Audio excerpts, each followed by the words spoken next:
Three moons converge. Barbados, guide us.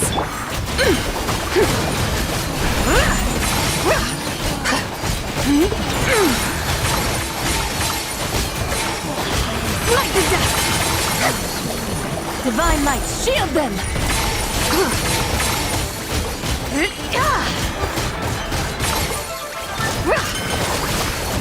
Without further ado!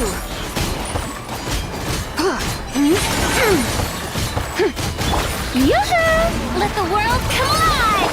A new moon rises. I swear by my sword!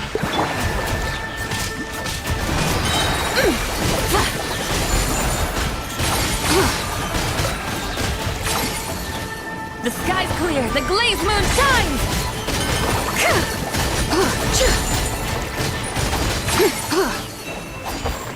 Smite the dust! Strike a pop! Sir! Without further ado!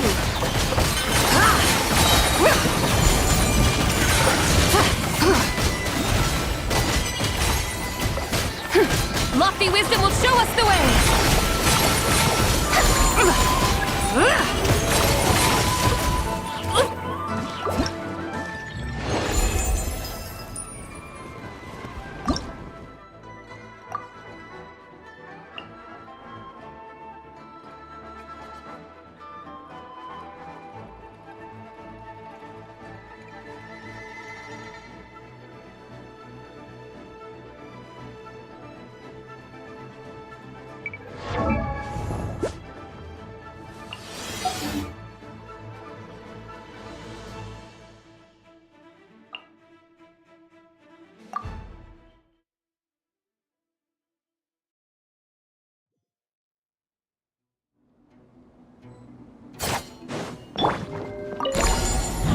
Yoo-hoo! Time to shine!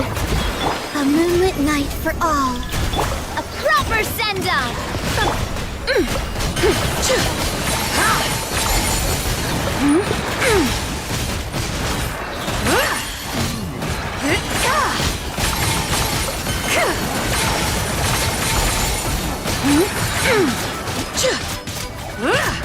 Divine light, shield them! Strike a flame! Let the world come alive! A new moon rises. Umbrella warfare, I guess! Attack!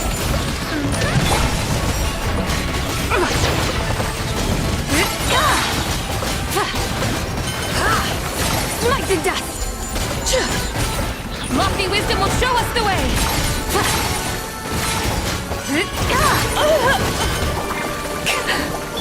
Shower me with praise! Let my name echo it! A moonlit night for all. Just a little longer. Watch out! A proper send-off! From the Stina with... Without further ado!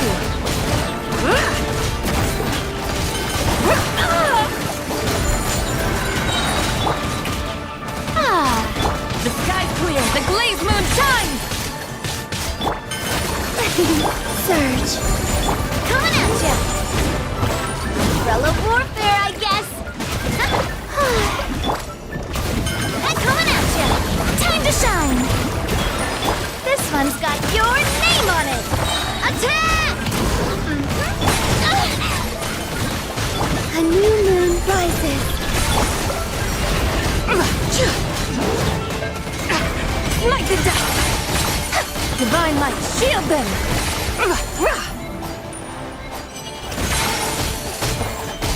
Yoo-hoo! Let my...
Transfixed!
Show no mercy! Overruled!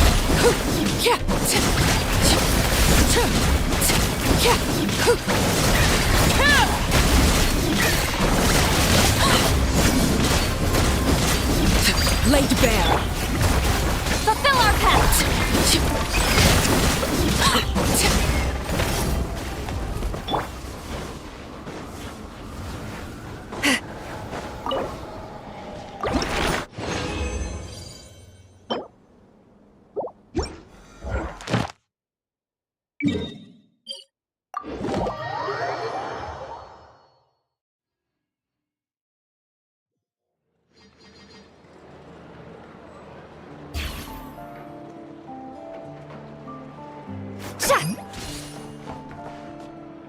Add Astro. Thank you for Add Astro.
Going into trance is risk. Bunch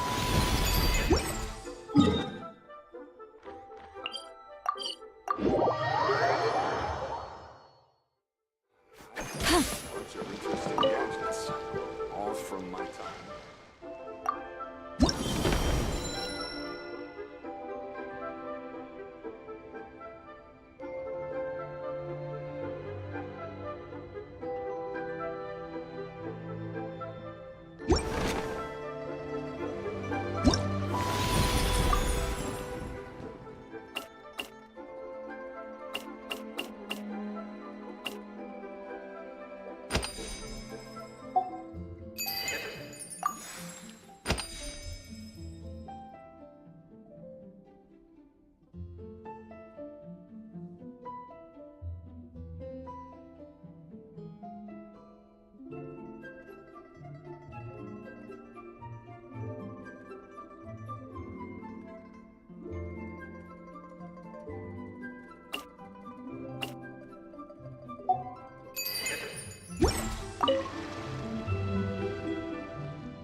Send one, send 'em all.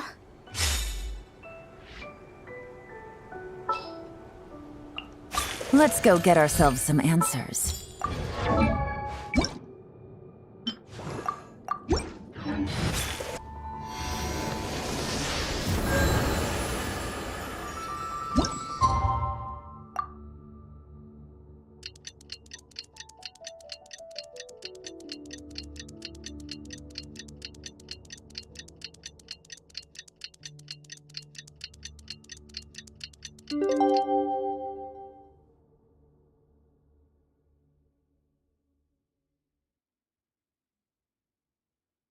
The whole world shit. It's time to meet back up with Xiao. Let's head to Mount Outsong. Was never meant to be a foreign realm.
Xiao, Cloud Retainer, Mana Ping!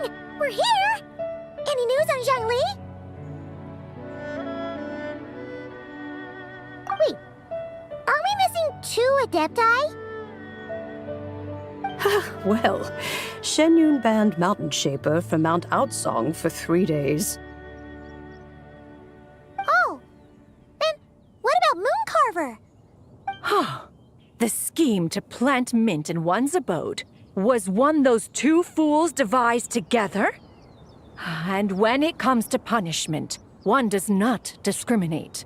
His banishment ends in 3 days as well. Wow, that's pretty harsh, Cloud Retainer. Let's get down to business. We have news of Rex Lapis. Huh? Isn't that... Yes, Rex Lapis's geopillar. It descended from on high this morning. He must have sent it for a reason, but it does not respond to our touch. So, what does it mean? Is he in trouble? Not necessarily. It could be a message only a specific person is meant to receive. Traveler, you alone spoke to Rex Lapis before he left. Oh, so it must be for the Traveler. Give it a try.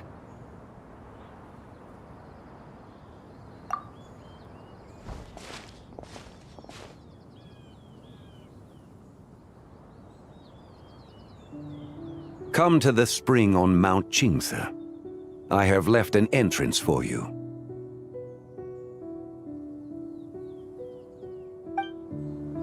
Well, Just as one surmised, it seems that Rex Lapis will not countenance our involvement in this matter. That would not surprise me in the slightest. He's always had a soft spot for the Traveler, after all. But be that as it may, we have served Rex Lapis for millennia now. In other words, I'm sure this has nothing to do with favoritism. He's probably just trying to protect us. that's right. So you mustn't let your guard down, even if Rex Lapis is by your side.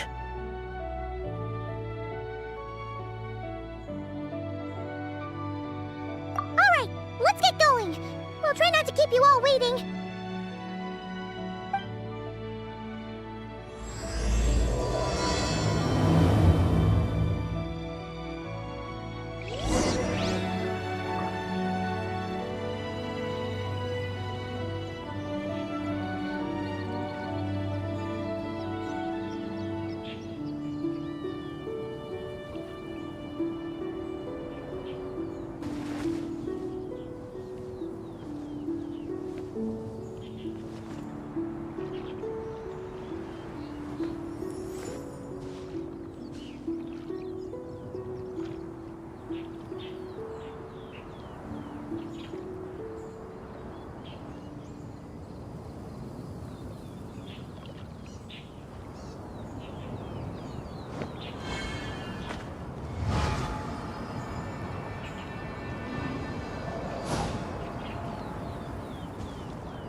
The assumption that every person has somewhere to call home is naive. I got used to living in the mountains alongside the birds and beasts a long time ago.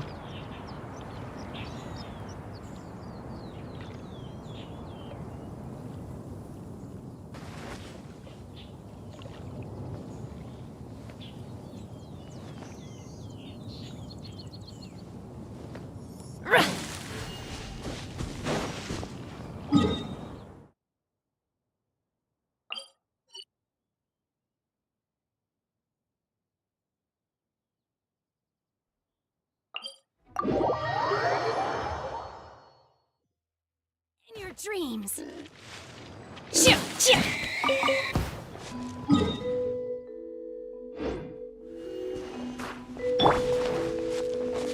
put!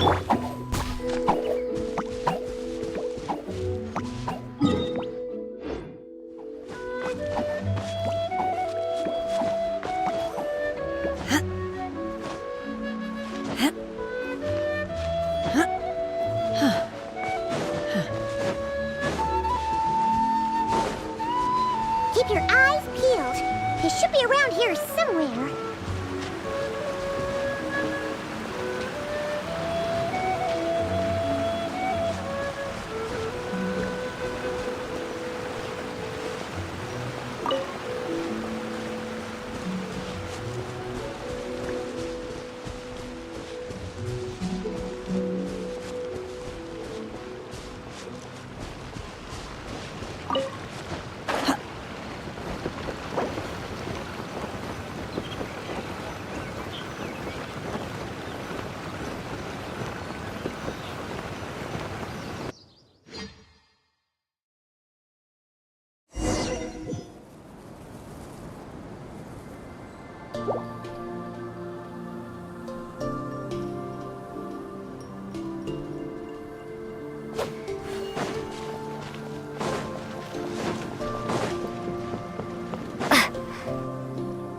Who could have imagined that the once mighty Geo Archon might end up so, sitting on a humble stool in the woods, quietly weaving moon lanterns? You really do look like an old man now. This is a Shao lantern, not a moon lantern. In ages past, when the gods waged war and the world was in turmoil, these lanterns were lit to guide fallen warriors back to their homes.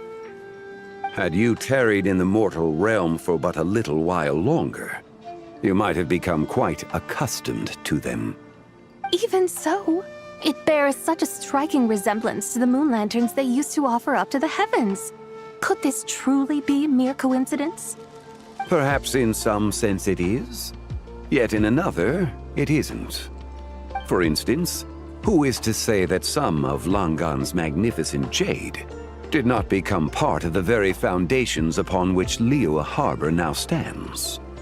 It is conceivable that this ritual was transmitted in such a manner too. Now, let's not let ourselves get carried away. For all its splendor, do not forget that, in the end, even Langan could not escape its heaven-sent fate. Alas, it is just a pity that the little creatures of this world may never again lift their eyes to the moon, even should misfortune befall them. But you, Geolord, now that you rule this realm, why take the trouble, not to mention the risk, to visit one who bears such profound guilt as I? Are you not afraid that you might be sullied by the curse of time that was laid upon me? There is no risk to speak of. At least, not in comparison to that which you took when you defied the heavens all that time ago. As I have stated, time and again, it was not I who defied the heavens.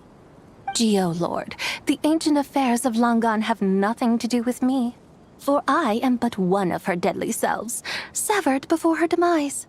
My name is not Zibai, but Zichao. Surely you did not take us for one and the same solely on the basis that we may all assume the form of white horses? Sorry to break it to you, but you seem to have found yourself the wrong white horse.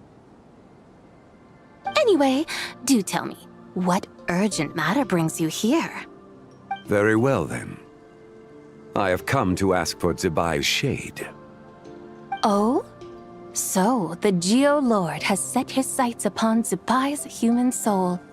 And what is it that you intend to do with it? The world outside is changing. With the new moon's birth, the confines of the Shadow Moon are gradually disintegrating. In other words, the heavenly soul is set to return. Consequently, strange phenomena have manifested within Langan's former domain, leading to the earthly soul's reappearance as well. The last of the trio, the human soul, is in your possession. Most intriguing. My intention is to gather all three together, so that an old friend may finally make her return. I must admit, it seems that some remarkable affairs are coming to pass in the outside world. Yet there is one thing you seem to have overlooked, Lord of Geo. Back in the day, it was you that freed me from that painting. And afterwards, I took up arms in your name. Together, we first subdued Chenyu Vale, then brought peace to Mount Qingse. It was for this cause that the contract between us was made. But now that the debt has been repaid, what cause have you to expect my aid? Zibai and I have long been friends. Given not only that you were manifested from a corrupt desire within her divine form, but that you also possess a fragment of her soul, how can you purport to be the wrong white horse? I think you'll find that we are now as separate and distinct as any two beings ever were. What once shone with radiant purity has long become dust. What you see is no longer what it was. Oh, great Lord of Geo. Should this still be unclear to you, I bid you take your leave. It seems that the fault lies in my own lack of consideration. As you wish. I shall let this matter rest. Wait! One moment, if you will. Should this not be your opportunity to propose a new contract? The part where you make me an offer I simply couldn't refuse? Even those puny mortals know how to haggle when striking their bargains. Should you, the famed god of contracts, not likewise strive for success through negotiation? Come now, enough with the posturing. It's time to name your price. Very well. I had, in truth, prepared a new contract for your consideration. I knew you would not come before me unprepared. Yet, you should know that I want for nothing, for I live in the mountains, carefree and untroubled. Occasionally, I even find sport in teasing the mortals who stumble into my presence. Then why persist in telling them those ancient stories? I speak of what transpired before the sky collapsed and the earth sank into itself. That is merely my way of passing the time. And what of it? Would any believe, much less remember, the ramblings of a mountain hermit? Those tales have long since spread throughout the mortal realm. Who? Should my words prove insufficient, I invite you to see the world for yourself. To this end, I have found you a pair of trusty guides. The Lantern Rite is presently underway in Liyue, and should prove quite intriguing for you. So this, then, is the contract you have prepared for me? Indeed it is. Think of it as a contract for a one-day festive excursion. Surely you do not hope to offer this in exchange for Zibai's shade. The foundation of my very existence for a little excursion seems a little steep, wouldn't you say? Why not see for yourself? You can always decide afterwards. The final determination, of course, shall rest with you. Is that so? Then perhaps this deal might not be entirely off the table after all. Where then are these guides of which you speak? Hey, it's Xiangli! Oh, we've been looking for you everywhere. We thought you might have gone missing.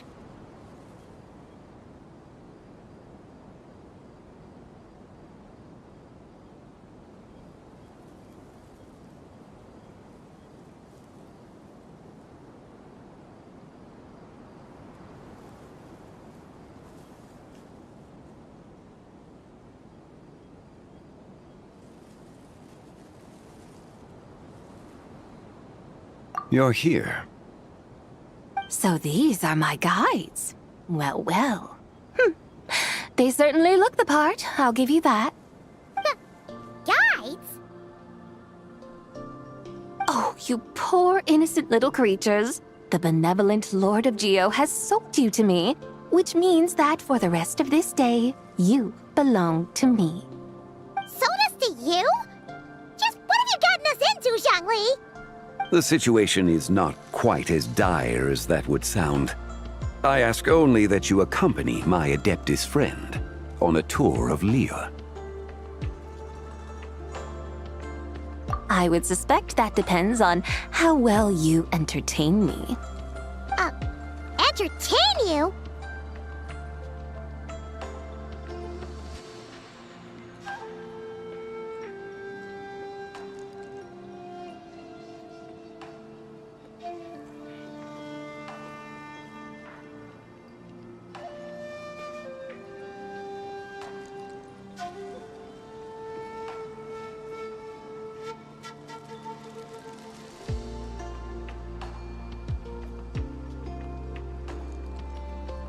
Let us start with this Liyue harbor of which I have heard so much. Nowhere is quite so fascinating as a place teeming with little mortals. How come this Adeptus sounds so different from what Paimon imagined?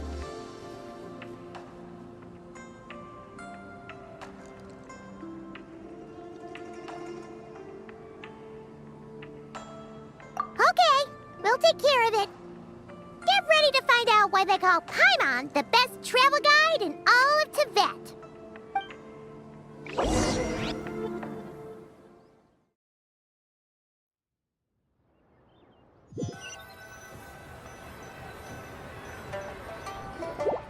Look!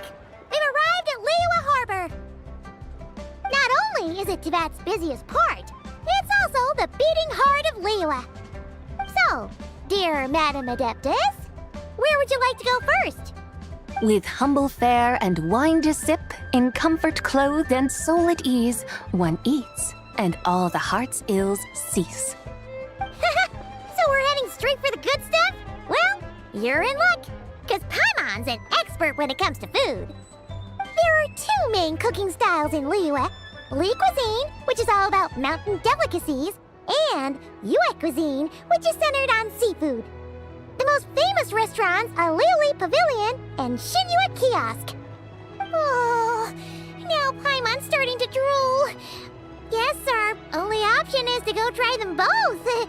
2 meals back to back. Both sound like excellent options to me. Are these the kind of establishments that most people might visit on a regular basis? Not exactly. Both Li cuisine and Yue cuisine are known for their pricey ingredients. Definitely not what you'd call the budget options. But don't you worry about that. Just think of it as Zhang Li's little treat.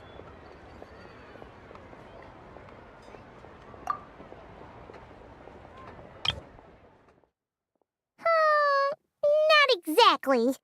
Both Li cuisine and Yue cuisine are known for their Come on! Aren't you supposed to be pals with Hu Tao? I'm unsure we can afford to spend a little more of her mora at least.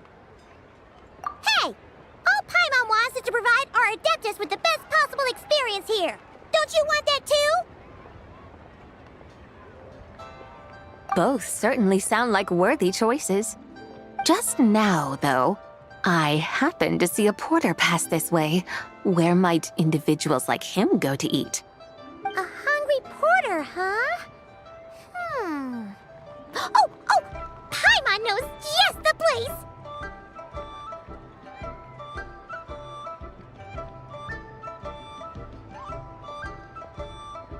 Yep. Nothing fancy schmancy there.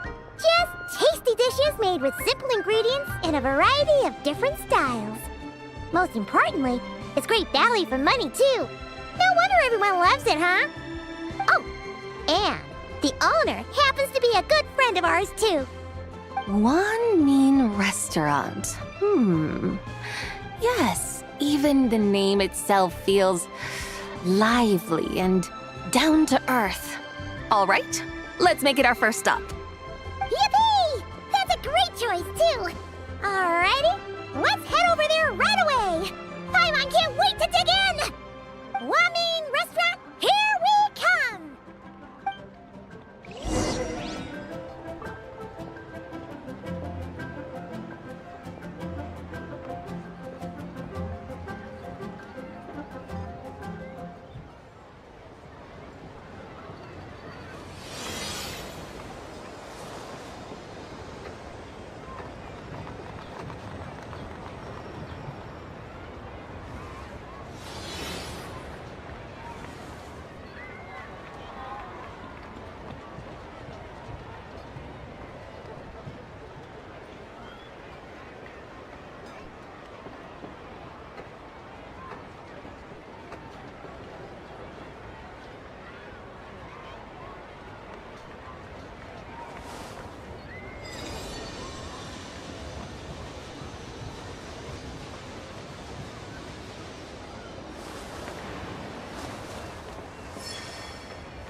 Mathematics is the foundation of all things.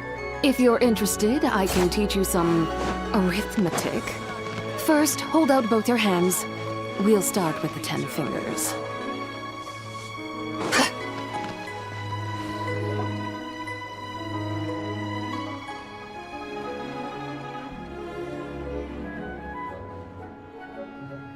Xiangling! Chef Mel! We're here! Oh, hello there. What a surprise to see you two. Welcome, welcome. Hey there, Traveler and Paimon. We're a little busy today, so grab a table while you still can. But I don't think I've met this lady before. Is she a new friend?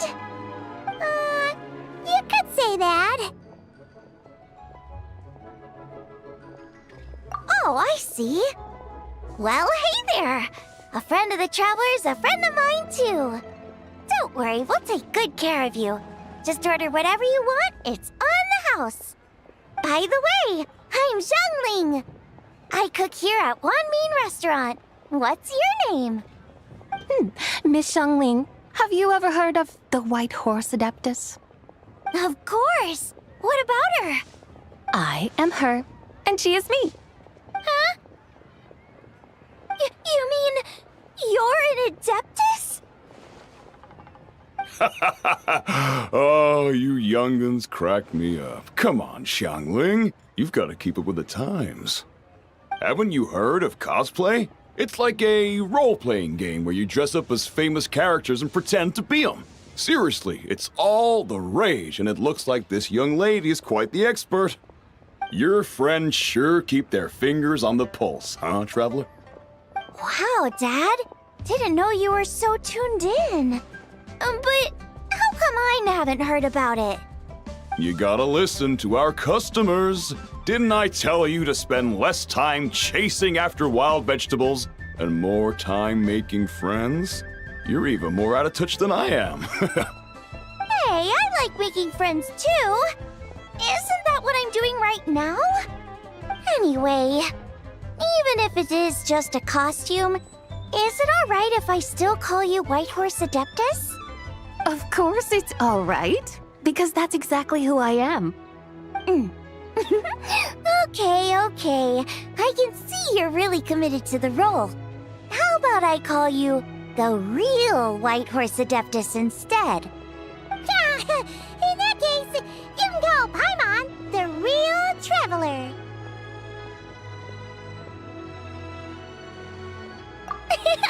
You're right. You could have at least switched outfits. Puny mortals.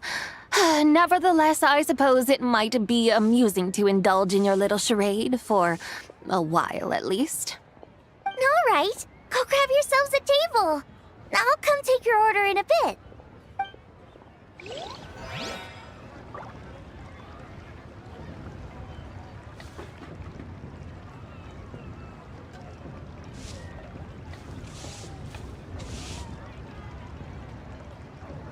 Cheap and tasty chop suey!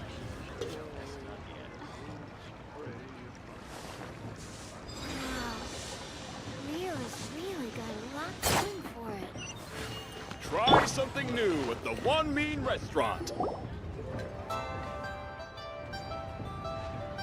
Hello. May I ask if Miss Xiangling and Chef Mao are here? Yeah, they're just over there. Wait a sec. Aren't you? So, what would you like to... Huh? You're... Hello, Miss Xiangling. It's me, Lu Xiangxiang, the one who broke some stuff here at your restaurant a few days ago. I just wanted you to know how sorry I am. I honestly don't know what came over me. Please forgive me. Oh, it's you. You really gave me a fright that day, young lady. You didn't actually get food poisoning from our black-back perch stew, right? Come on, Dad. She's come to say sorry.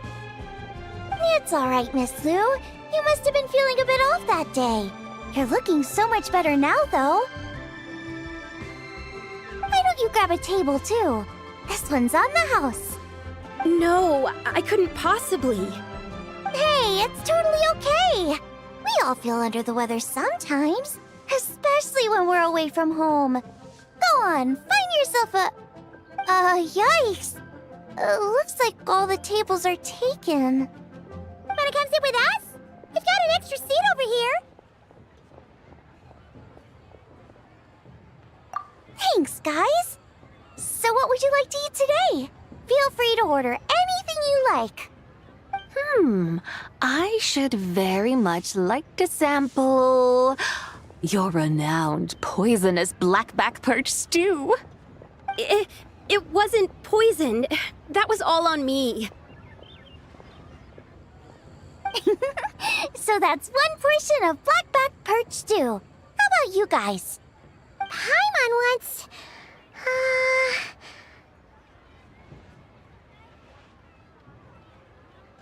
Sure thing! Looks like Paimon's having trouble making up her mind.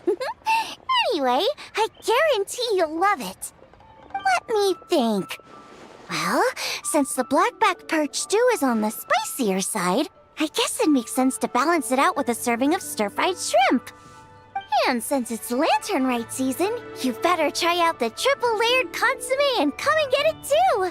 Those are our seasonal specialties. As for the carbs, since we've got a full table, how about some right at home? Along with our special chili mince cornbread buns. Trust me, you won't be disappointed. Then for dessert, I'll whip you up some Lucky Snow Delight. I just came up with it a few days ago, and I can't wait for you to try it. Wow! Sounds like quite the feast! Looks like Paimon's in luck today! Am I the only one who thinks that's way too much? Not at all. Don't worry, I know what I'm doing. And to top it all off, our star dish, Adeptus Temptation. You should know that we don't often serve this here at Wanmin Restaurant. But since this is my first time cooking for the White Horse Adeptus, I'm pulling out all the stops. Okie dokie, just sit back and relax. I'll have your dishes out in no time. Hold on.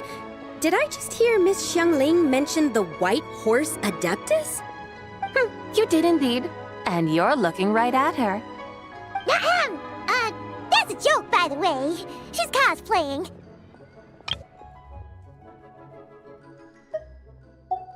Oh, I see. Phew, almost believed you there for a moment.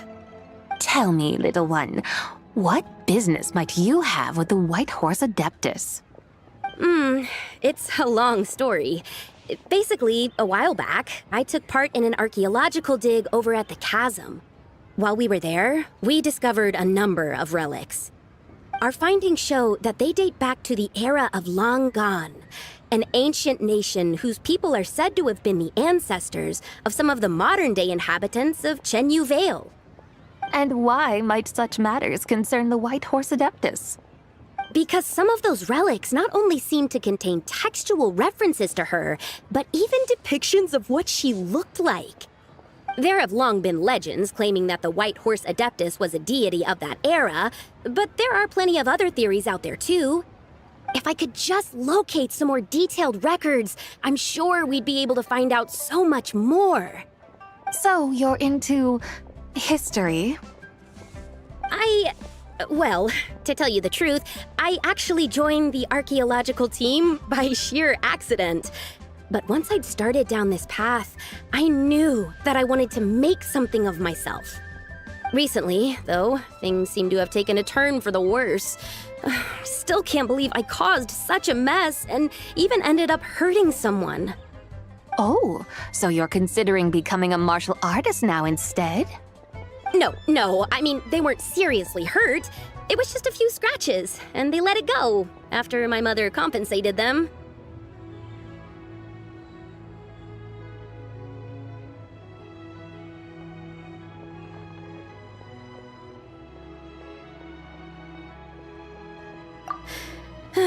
Either way, my career is pretty much over. And even though both the victim and the Ministry of Civil Affairs say they won't be pursuing the matter any further, my father says he's going to punish me according to our family rules. Family rules? Yeah, he's decided to ground me. I'll have to return to Chaoying Village after Lantern Rite, and goodness knows when I'll be allowed to leave again. Wow, that's harsh.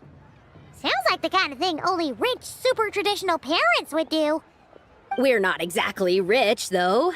All we own are a few tea fields in Chaoying Village and a guest house in Liyue Harbor. A guest house? It isn't Baiju Guest House by any chance?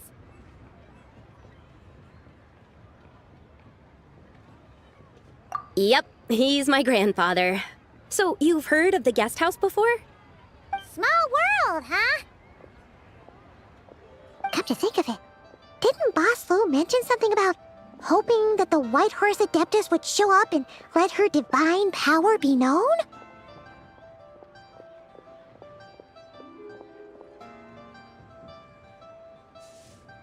Sure, but Paimon's guessing this wasn't exactly what he had in mind. Little one, it sounds to me that your family is rather well off after all.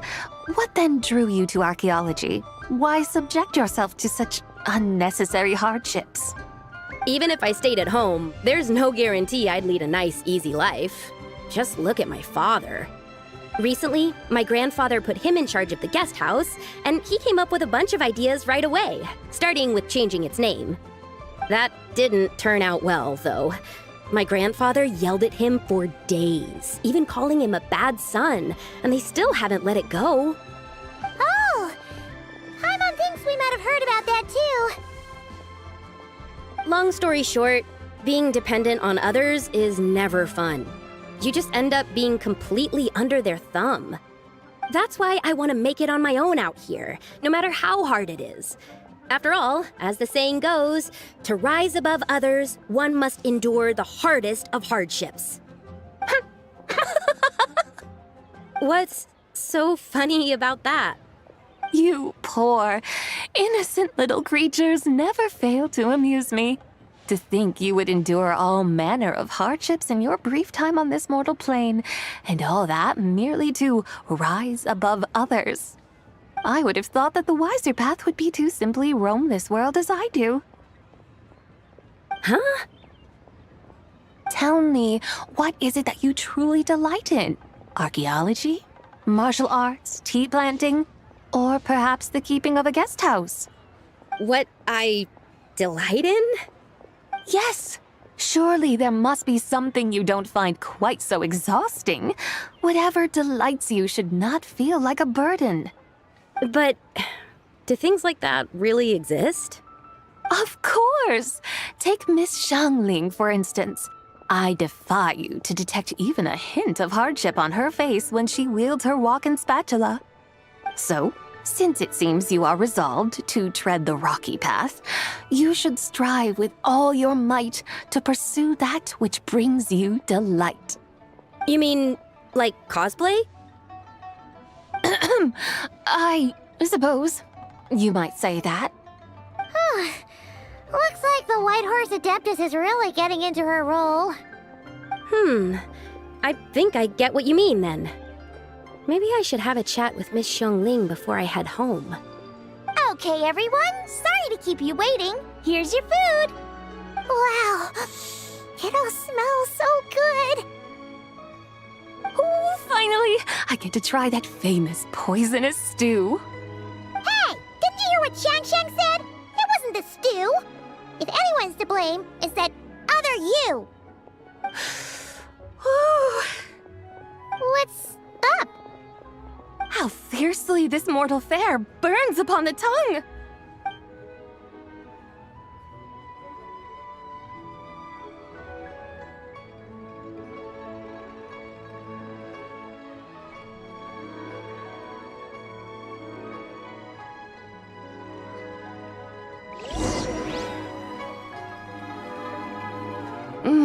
Most satisfying as poisonous stews go. So, where to now? Time, I think, to seek out some diversion? Oh, there's plenty of entertainment options in Liyue. Paimon will tell you that. The locals like to drink tea, walk their pets, play chess, watch operas, attend storytelling performances. Storytelling performances? You know, like listening to people telling stories. They're usually based on old Liyue legends, just like their operas. Stuff like the Divine Damsel of Devastation, Through the Eyes of a Dragon, or the Sanctification of Tao Do. What about the story of the bright moon that sits in the sky above us? Paimon doesn't think she's heard that one. Still, the moon does come up quite a lot. It's even in the name itself. The Yue in Liyue actually means moon. Since we're on the subject, you like telling stories yourself, right? Why don't we go check it out? In that case, I'll have to trouble the two of you to lead the way. Awesome! Let's go! Third round knockout, here we come!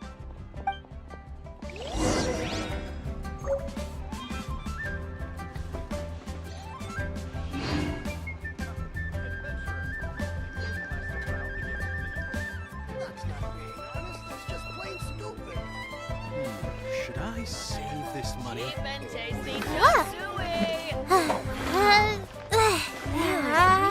something new at the One Bean Restaurant. Deep and tasty chop suey.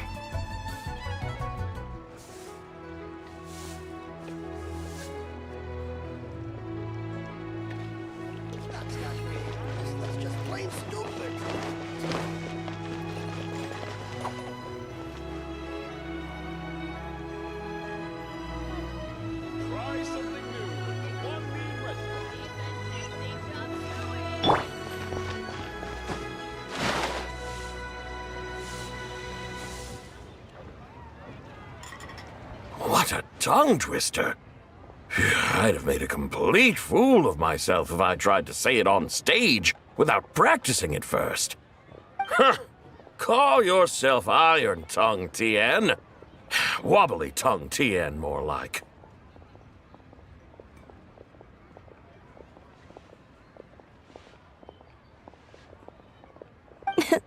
I used to have that problem a lot. But if you just take your time to grasp the meaning and commit it to memory, you'll be able to say it smoothly in no time. You're right, Miss Yoon. I'll give it another try. Hey, Yunchin! Fancy seeing you here! What are you two talking about? Ah, Traveler and Paimon, we meet again. And who, may I ask, is this? You may call me the White Horse Adeptus. The White Horse Adeptus?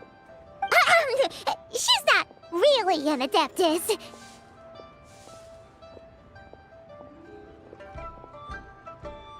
I see. Well, it certainly looks like a lot of fun. Oh, funny you mention it. This type of thing is actually something I'm quite familiar with. Once, to perform Through the Eyes of a Dragon, I decided to imagine that I was Rex Lapis himself. It was the only way to truly inhabit his mindset and understand his resolve to quell those demons. Sounds like you just wanted an excuse to feel all big and powerful. Hey, that's... You just don't understand how inspiration works. You're one to talk. Paimon's traveled all over with the Traveler, and she's seen things that would make your jaw drop. All right, then. Since you claim to be so knowledgeable, why don't you prove it by reciting an ancient poem? An ancient poem? Which one? Ha! See? You mean to tell me you've never even heard of the ancient poem called An Ancient Poem? What kind of a title is that? Quit teasing, Paimon. We only just found out about that ourselves. He's talking about the writing on those ancient relics. When we first saw it, we couldn't figure out what it all meant. So in the meantime, we decided to just refer to it as an ancient poem. However, thanks to the painstaking work of the scholars who were tasked with decoding it, it seems like that's exactly what it was. Or rather, an ode offered in veneration of the moon and the White Horse Adeptus. Oh, yeah! Didn't Kuching mention that before? It's got something to do with Longon, right? That is correct. The Ministry of Civil Affairs has issued a notice stating that, although it is true that the moon may disappear tonight, we should be in no danger. In other words, there's nothing to fear. But if you're worried, we can always take a leaf from the Book of the Ancients. By reciting this poem, I mean, and calling for the White Horse Adeptus's aid. If we do that, I'm certain she'll protect our moon and keep us safe. Whoa, seriously? Paimon has to get a look at this.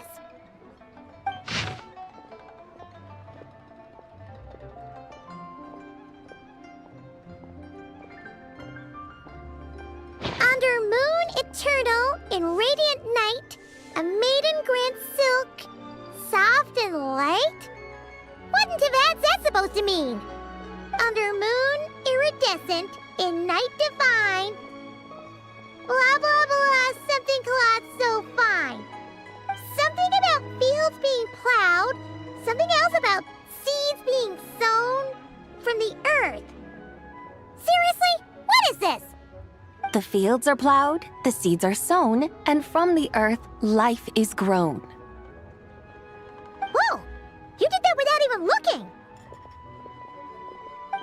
Bravo! Bravo!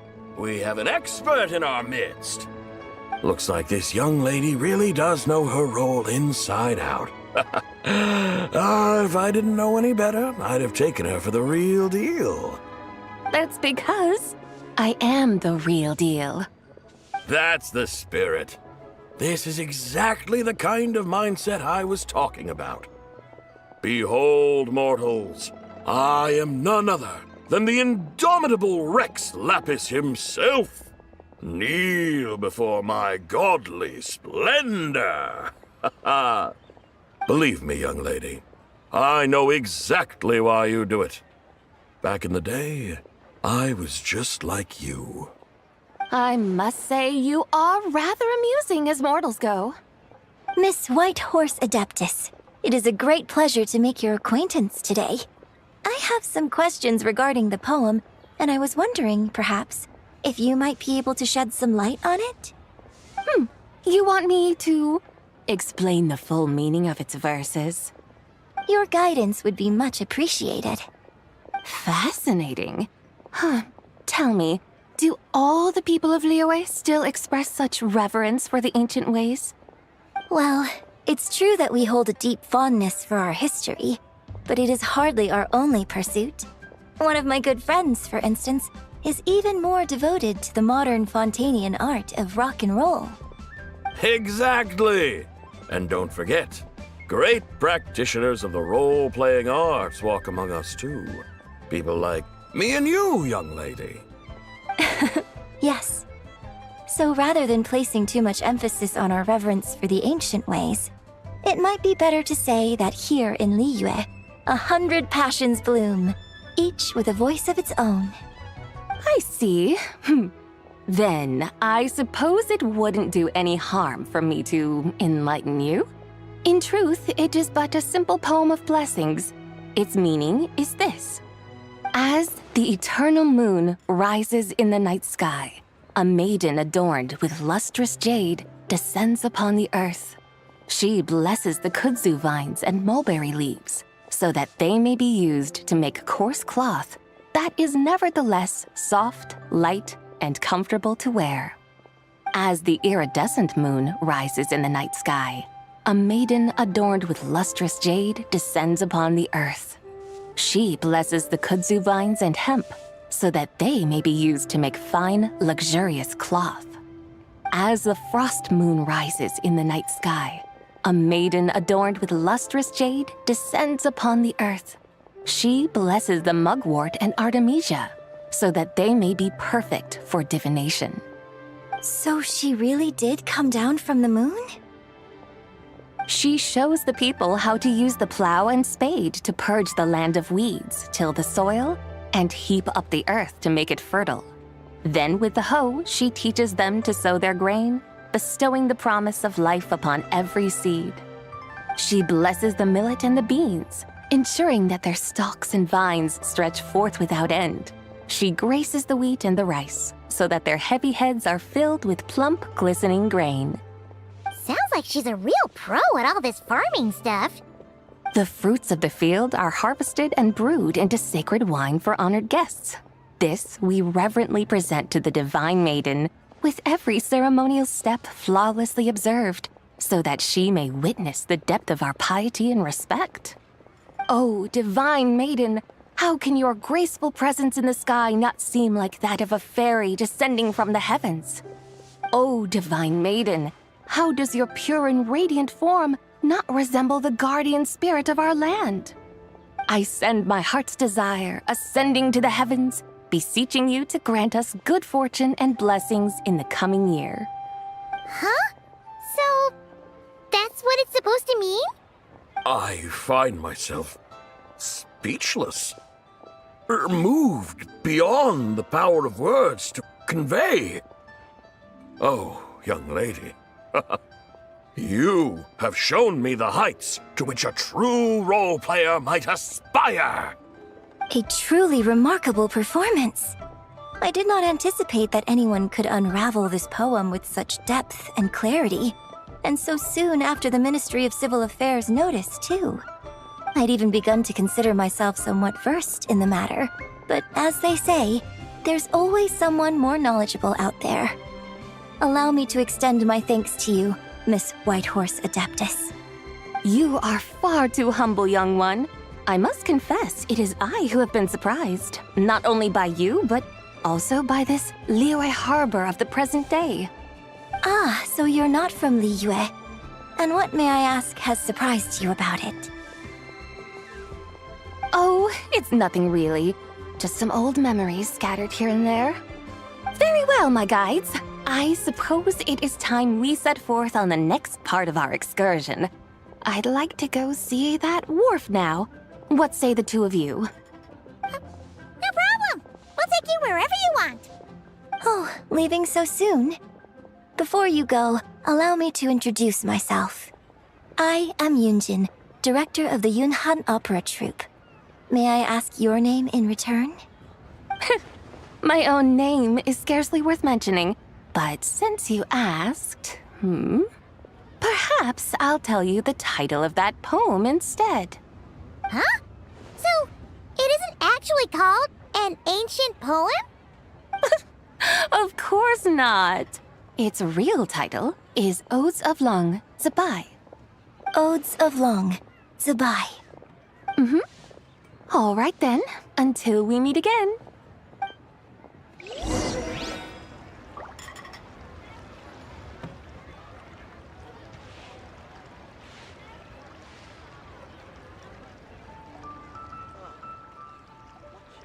Oh there. Come and see these rare and precious curios. Listen, let me tell you how it is.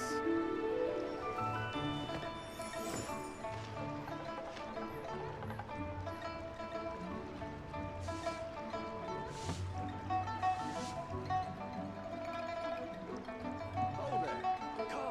Come and see these rare and precious curios. Listen, let me tell you how.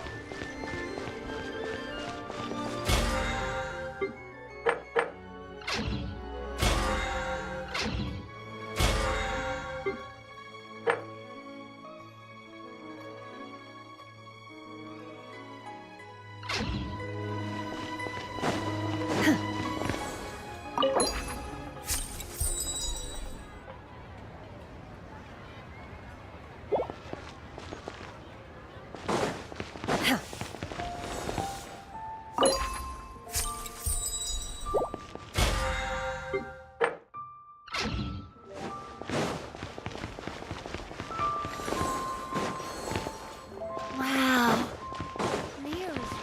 Obey! Manifest!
Hey, Ganyu! I almost forgot to mention.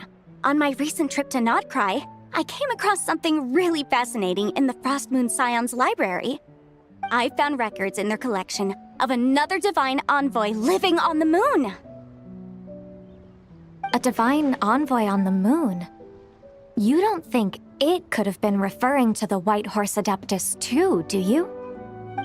No way to say for sure. Still, the similarities between our legends are intriguing, to say the least. Isn't it amazing? Especially when you consider how far apart we are. It truly is. We might live in different lands, but when we look up at the night sky, we all see the same moon and stars. Right? It's like we're all bound together, no matter where we are. When you think of it like that, it's almost as if our friends from other nations will be right here celebrating with us. Isn't that a wonderful thought? No wonder you were so excited to go see the giant lantern when you first got back. Sounds like you're a real fan of the White Horse Adeptus, huh? I guess you could say that. Just a pity she's so elusive. Even Granny's never met her, you know? Maybe she really is just a legend after all. Hey, Yanfei and Ganyu! Trust, Paimon. The White Horse Adeptus is as real can be. Huh? Oh, look! It's the Traveler and Paimon! Feels like I haven't seen you two in, like, forever. Happy Lantern Rite. It's so good to see you again. Hey, you two. Happy Lantern Rite. Did I hear you right just now, Paimon? Does that mean you've actually seen the White Horse Adeptus? She has indeed. And now, so have you.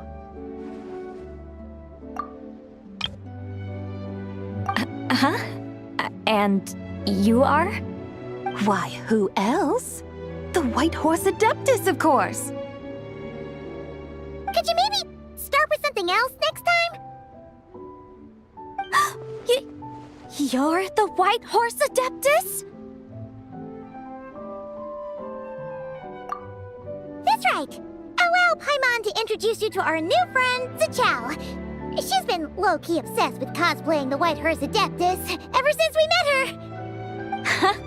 I see. Well then, greetings, Miss Zichao. My name is Yanfei, and recently I've been low-key obsessed with learning everything I can about the White Horse Adeptus. I'm sure the two of you will get along like a house on fire. Oh, and by the way, I'm Ganyu. So, Miss Zichao, you must be here to see the giant lantern too, right? Hmm? A horse-shaped Zhao lantern? Is that what I think it is? That's right. A lantern made to honor the White Horse Adeptus herself. Isn't it gorgeous? Huh? What are you laughing at? Both the lantern and myself. What do you mean? Oh, this lantern truly is an artistic masterpiece. But tell me this, have any of you ever seen a horse before? Come to think of it, Paimon can't remember ever actually seeing one herself. What about you, Traveler?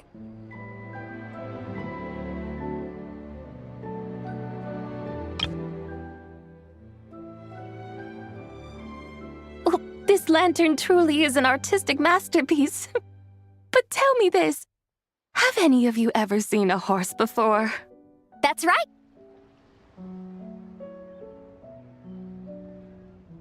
Oh, this horse appears to be mid-trot, but it has adopted what is called a lateral gait, where the legs on one side of the body move together in unison.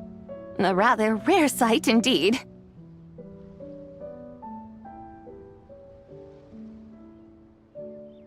Just now, I suddenly pictured myself, I mean, the White Horse Adeptus running the same way. The image was so absurd, I could barely contain my mirth. Oh, really? I never knew that. You learn something every day, huh? Oh, come on! It's basically a giant piece of fan art! Who cares if it's different than the original?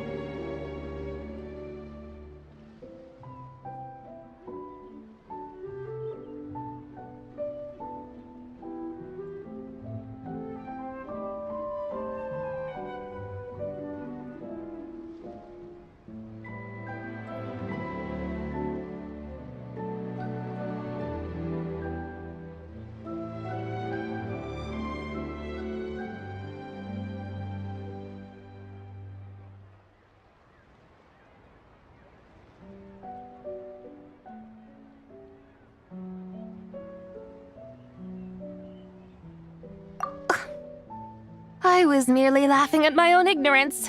I came here thinking that the White Horse Adeptus's tale had been long forgotten.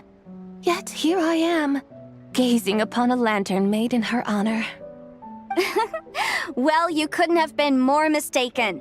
There are so many tales about the White Horse Adeptus, I'm starting to lose count. Just off the top of my head. Just so you know, Yemfei, we've heard it all like a million times before. Aha! But there's one thing I can guarantee that you haven't. Huh? You mean like a new chapter of her stories come to light? Mm-hmm. And I heard it from Ganyu just yesterday. Hey, why don't you share it with the others? Sure, no problem. Where to begin? Do you guys still remember what Liyue's Moon Chase Festival is about? Of course! It's a festival held in honor of the Stove God. That's right. But it took a really long time for the Stove God Festival to become what it is today. In its earliest form, it was actually an adeptal ritual known as the Moon Chase Rite. Paimon remembers Madame Ping mentioning that before, but she never explained exactly what it was. According to Cloud Retainer, the Moon Chase Rite was originally a ritual meant for communicating with the moon. Communicating with the moon? But for what purpose? At first, Cloud Retainer wasn't entirely sure either, as it was always Rex Lapis who performed the ritual. Whoa! Rex Lapis did it himself? Must have been a really important ritual. That's right. Unfortunately, despite numerous attempts, they never actually received any response from the moon, which is why they eventually stopped performing it. But then, just yesterday, Kaching took a picture of the moon being obscured by a dark hole to Cloud Retainer and asked if it had anything to do with the Moon Chase Rite. The moment Cloud Retainer saw it, it suddenly dawned on her that the rite might have been an attempt to reach the White Horse Adeptus all along. Does that mean Zhang Li's been trying to bring back the White Horse Adeptus all this time? So how about that? Bet you never thought there might even be a link between the White Horse Adeptus and the Moon Chase Festival.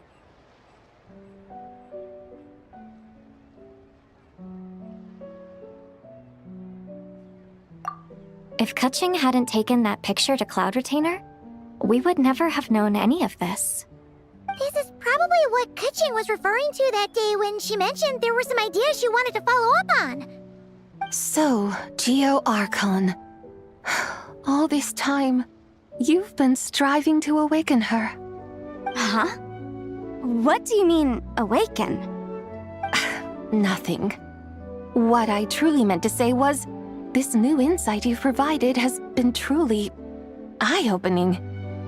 Oh, by the way, my trusty guides, I've been meaning to ask, where in Liyue Harbor might one enjoy an expansive scenic view? Huh? We're off to the next stop already? But Paimon's barely done digesting that lore bomb just now. All the more reason to find the right spot to let it sink in. Oh, so that's what you're up to. A tour of Liyue Harbor? In that case, if you're looking for a spot with a panoramic view, I'd recommend Yujing Terrace. That's a great idea. Since the terrace is on higher ground, the sea view from up there's so much better. Great! Well, the lantern rite's about to start, so we should get back to Granny's now. Hope to see you all at the festival tonight. Oh, you're off too? All right then. See you both soon. See you soon!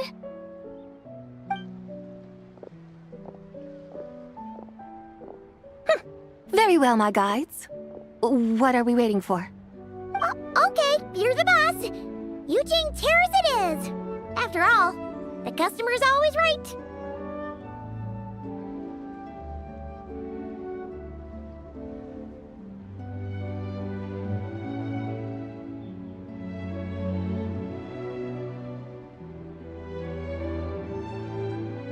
Something else you needed to do? Oh, Paimon likes that idea. And what, may I ask, is a a photo. It's this awesome invention that lets you record moments in the blink of an eye! Except, you've gotta try not to actually blink. Oh? What must I do in preparation then? Nothing! All you gotta do is choose a pose. The Traveler will handle everything else.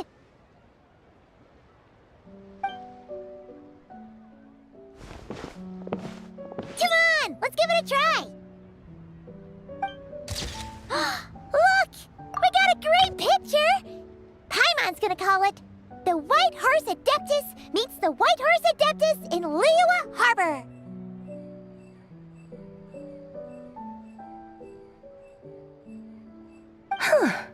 They've even discovered a way to preserve moments in time. Now I truly am curious to witness what else these mortals might accomplish. Very well, let us proceed. Eugene Terrace lies in that direction, does it not? Hey, wait for us!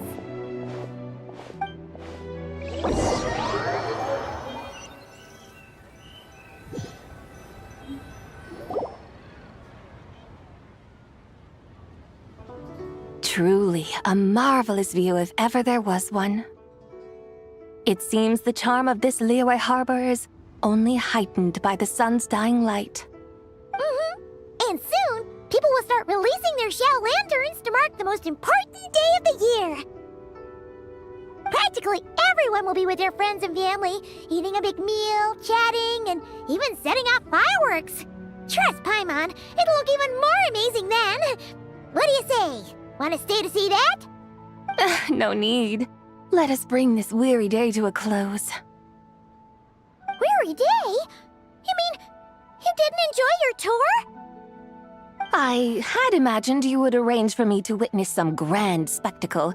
Perhaps the descent of divine beings, the manifestation of the sacred before mortal eyes, or the appearance of a selfless hero come to aid the helpless and downtrodden. Or, should that not come to pass, then at the very least spend a little more coin. For that, it seems, is how one finds true enjoyment. Alas, but there was none of these. Instead, we merely filled our bellies, listened to tales, and gazed upon a crude imitation of my likeness. And now the sun begins its descent. What a day of quiet tedium. Well, we're so sorry. If we'd known that was what you wanted, we'd have done it all differently. It's all that Zhang Li's fault for not making the customer's requirements clear. Well, it's too late now. Do you still believe I would part with that soul fragment, now so intertwined with my very being? But...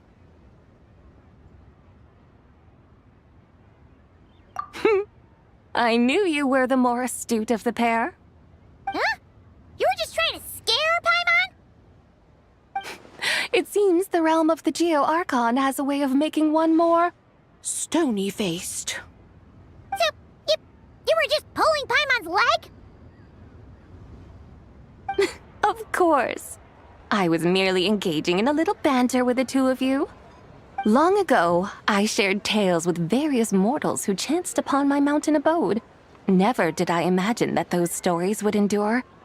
It seems I greatly underestimated them. Perhaps, as your Geolord said, a few pieces of ancient Langan's magnificent jade have truly become part of the very foundation of this land. So, you've decided to help us? Again, that goes without saying. I made up my mind some time ago now.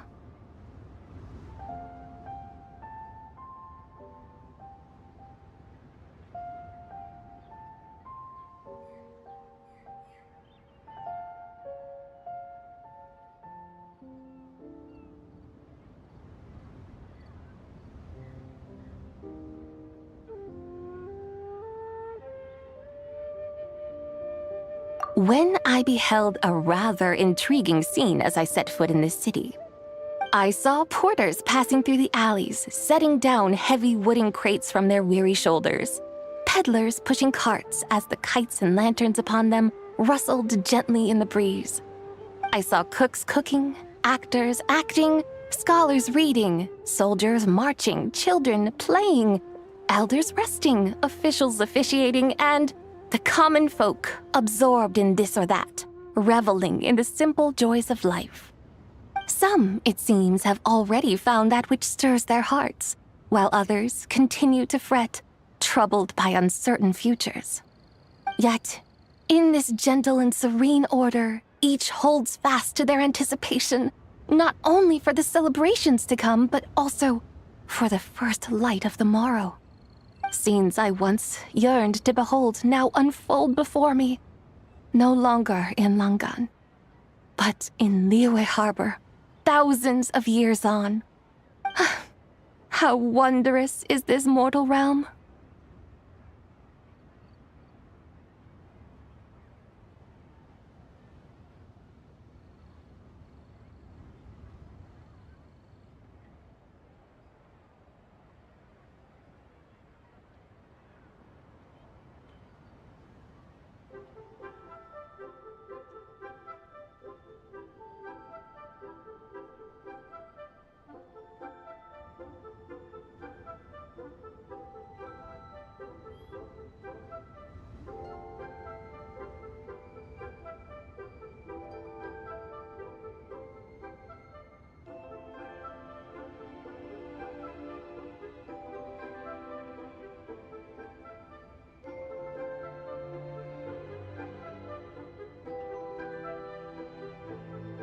Thank you, Whitehurst Adeptus! Thank you so much!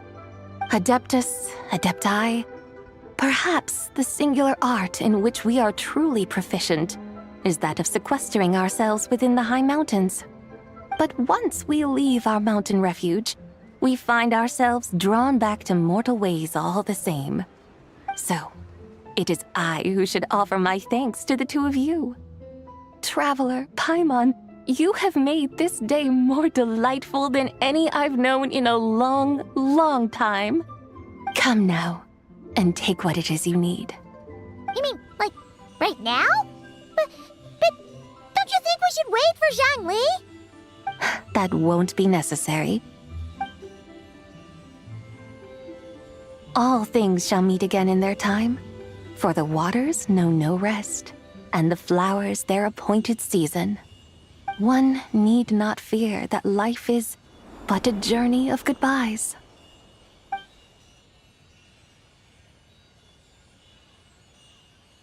Is she gone?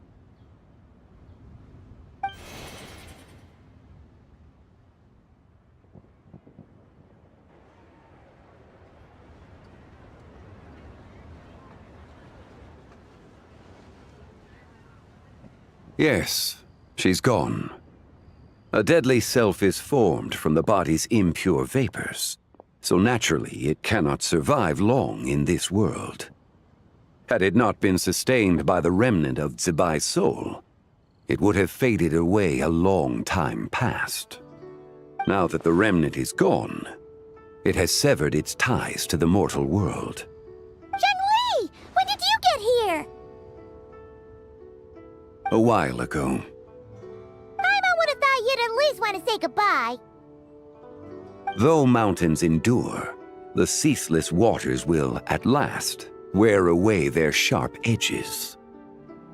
Thus must I meet the marks wrought upon her by the ruler of time with great caution.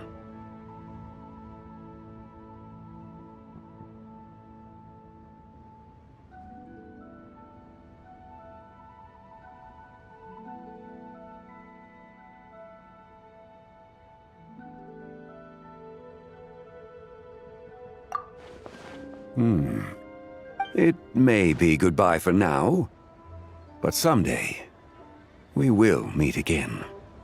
Really? And when might that be? Who can say for sure?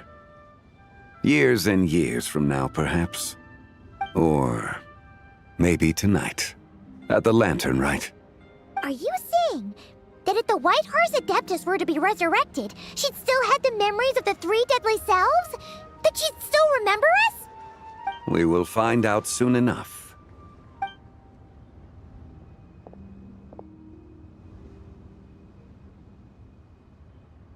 It is time.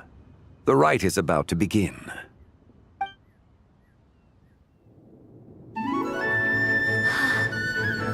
The rite is about to begin. Is the moon really gonna disappear? Got your lanterns ready, everyone? All set. Might be about time to put eyes to the sky. Wouldn't you say, Tianchuan? Look!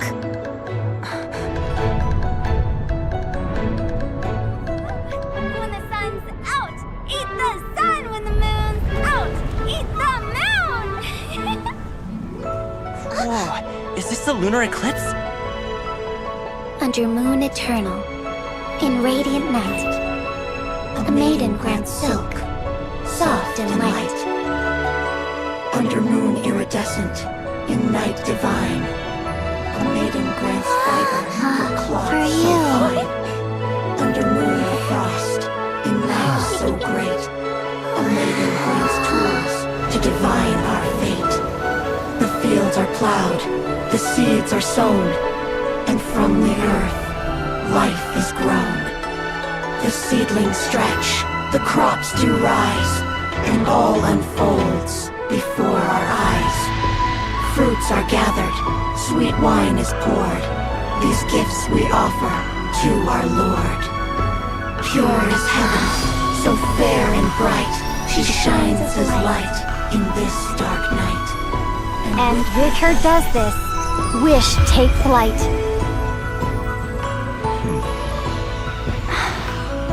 Devoted soul, scattered and unbound. Let this lantern guide you home. By its light be found.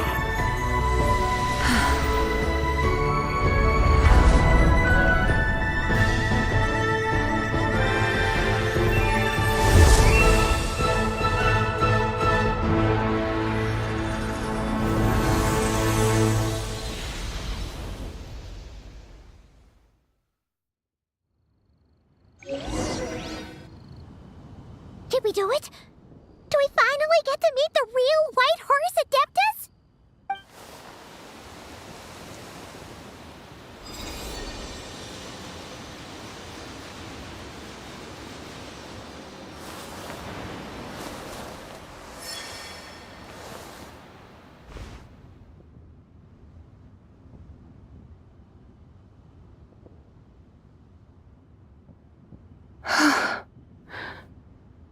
This place. Where am I? A familiar land, now known by the name of Liyue. Liyue? The peaks adorn the clouded moon. Then, who might you be? Oh no! She seems to have lost all her memories after all. And those countless lights in the sky. What are they? These lights, each like a dwelling in glad accord, usher in this day of joyous rebirth. And whose rebirth might that be? That of my old friend, Zibai. Zibai? Yeah, that's you! Don't you remember anything at all? That's... me? Oh, yes. The envoy of the Lunar Palace. My name is Zibai, indeed. Then you must be... the Lord of Geo, Heaven's Star. Many years have passed since we last saw one another. Zibai, my friend, welcome home. Home? But why does this place, this Liyue, feel at once so strange and yet so familiar?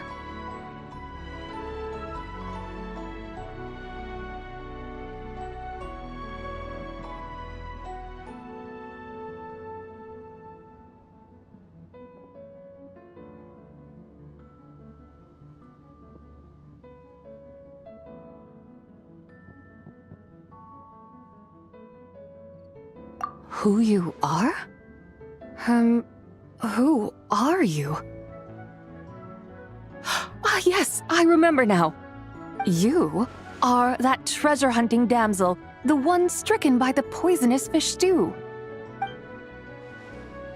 How goes your quest for treasure? You must have achieved both fame and fortune by now, I trust. Hey, you've got it all wrong! You're talking about Lu Xiangxiang. And how many times do we have to tell you? She wasn't poisoned! Sheesh! But I could have sworn... Oh, that's right.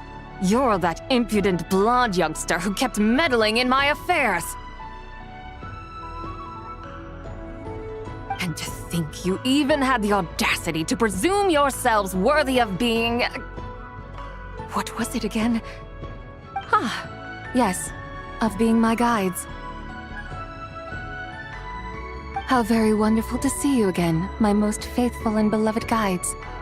I trust all has been well in my absence? Well, she finally got it right. But that sudden mood swing felt even weirder. It's like her head's packed full of slimes. It is possible that her cells have not yet settled. After all, they've only just been brought back together. It may be some time before she fully recovers.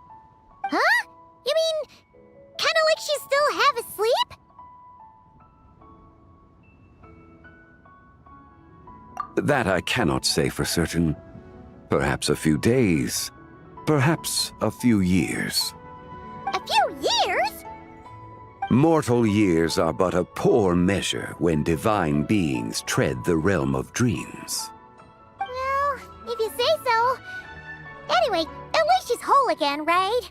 That already seems like a pretty good outcome to Paimon. Yes, there is little cause for worry. We need only wait and let time take its course. Say, what are those little creatures over there up to? Celebrating Lantern Rite, of course. And those lights up in the sky? Those are all Shao lanterns. This year, each and every one of them carries a little wish inside. Lantern Rite. Then, may I join in too? Of course! Why else do you think we've been running around like headless chickens these past few days? Tell you what, Traveler, why don't we take the White Horse Adeptus out to celebrate? Who knows? Maybe seeing some familiar faces might help her find her feet? Hey, Zhangli! You've got some time on your hands now, right? Why don't you come along with us? By no means a bad idea, Paimon. Oh, and Zibai, before Paimon forgets, when we meet the others later, remember to wish them a happy Lantern Rite. Happy... Lantern Rite? Happy Lantern Rite! Yes!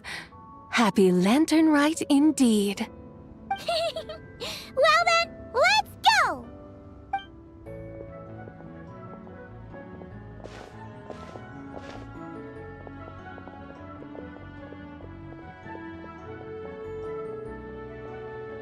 Lantern Rite. A night of joy, reunion, and moonlit blessings for all.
The whole world shared. Paimon wonders how the White Horse Adeptus is getting along. Maybe we should check in on her? We could ask Zhangli where she is.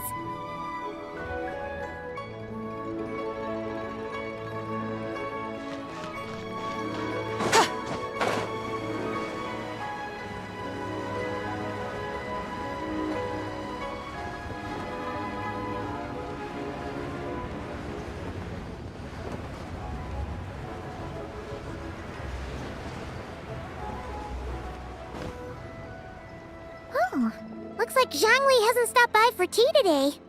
Hey, are you two looking for your friend? Try going up that way. Is Zhangli up that way? No, but that young lady who was dressed up as the White Horse Adeptus the other day is. She's your friend, right? I just saw her head toward Wan Min Restaurant. I was wondering why she was eating alone. But then you two showed up hot on her heels. Oh, what luck! We were just on our way to find her. But what's she doing at Wan Min Restaurant? I have no idea. I said hello, but she completely ignored me. She couldn't have forgotten who I am, right? I mean, we're kindred spirits, aren't we? Maybe she's still half asleep. Her brain might be a little fuzzy. Oh, that makes sense. I was wondering why her eyes were so red. Her eyes were red? Oh, that doesn't sound good. You young people, staying up all night because you think you're invincible. Look at your friend. Missing out on sleep so she can pretend to be the White Horse Adeptus. That's where that leaves you, you know. A word to your friend from someone who's older and wiser. She really needs some rest. Paimon won't be so certain about the older and wiser part. Yeah, what was that?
Hurry along, then. Oh, and don't forget to come back and check out my Rex Lapis cosplay when you're done.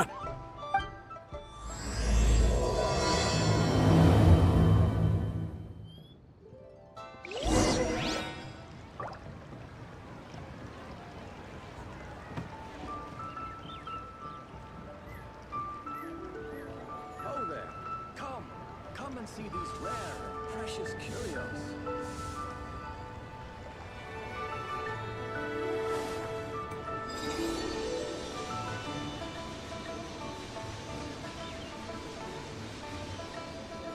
Listen, let me tell you how it is.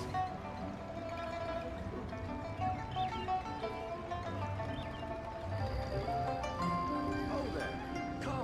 Come and see these rare and precious curios. What should I try this time?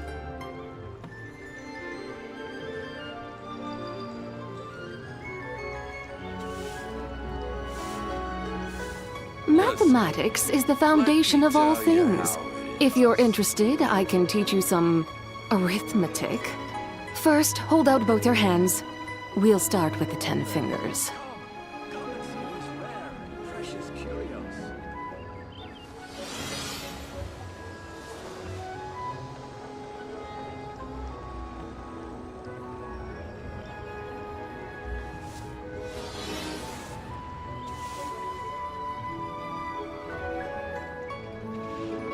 Listen, let me tell you how it is. The whole world shares the bounty of the skies, the rain and clouds that grace the earth beneath. The moon was never meant to be a foreign realm.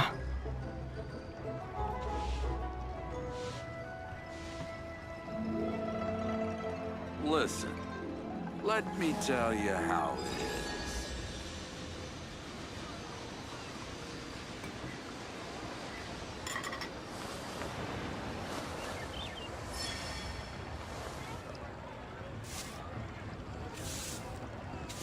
Oh there. Come and see these rare and precious curios. Listen, let me tell you how it is.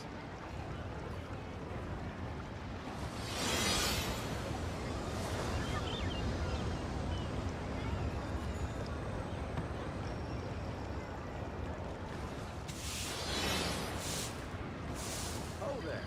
Come and see these rare and precious curios. What should I try this time?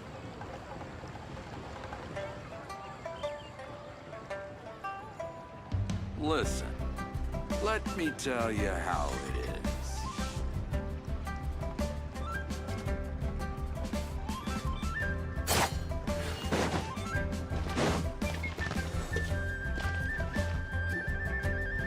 Where's the proprietor? Come out and see me at once!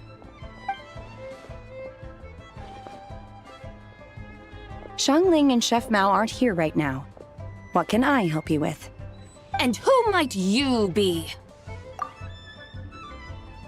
My name is Shenhe. I work here at Wanmin Restaurant.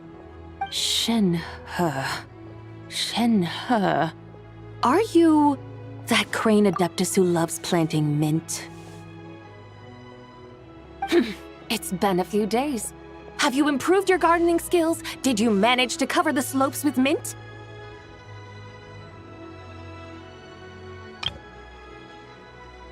Mint? I don't know anything about mint.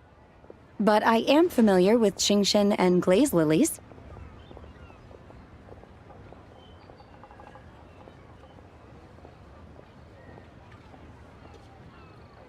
Ha! Already casting mint from your mind. How can a practitioner of self-cultivation be so fickle, chasing after every new plant that catches their eye? I'm not sure I get what you mean.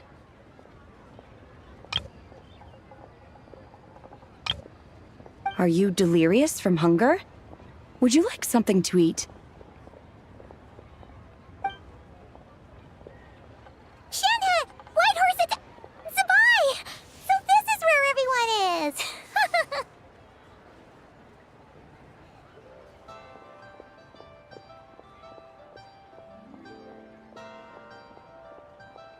Traveler, Paimon.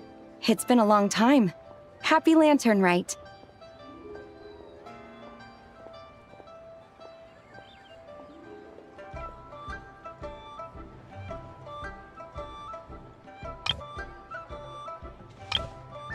Is this customer a friend of yours?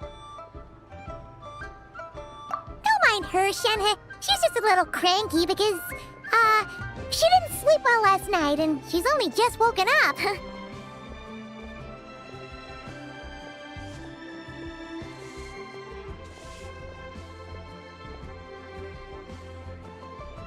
Look how red her eyes are. I see. In that case, Miss Zibai, I have a tonic here infused with Qingshen. It's cool and soothing when applied to the eyes. Would you like to try a few drops? Stop right there! Who are you two noisy children? Hey! Have you forgotten about us already? Guides. Yes, I seem to recall something about some guides. Ah, yes, now I remember. What luck! I was just looking for someone to show me the way to Elong Wharf. Huh. Is she starting to come around?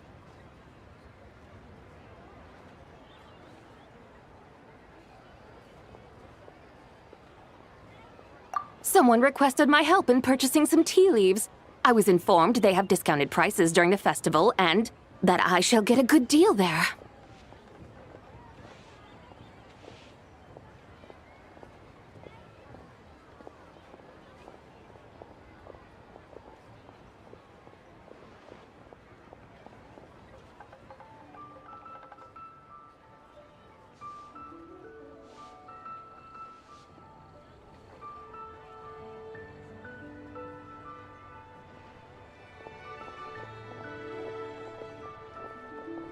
Tea leaves? This sounds like Zhang Li's doing.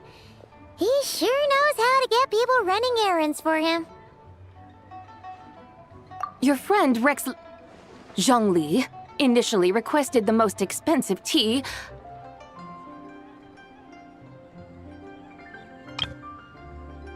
But then a young lady in a hexagram hat mentioned he'd burned through the Wangsheng Funeral Parlor's yearly expenses at an exhibition a few days ago. As such, he is only permitted to buy items that are discounted this month. Oh, that's his boss, Hu Tao. It's about time she realized the problem and put a stop to his spending sprees. Oh, I see. So that's why you're here. Unfortunately, Wanmin Restaurant doesn't sell tea leaves. If you're truly in need, I could gather some wild tea from the mountain slopes.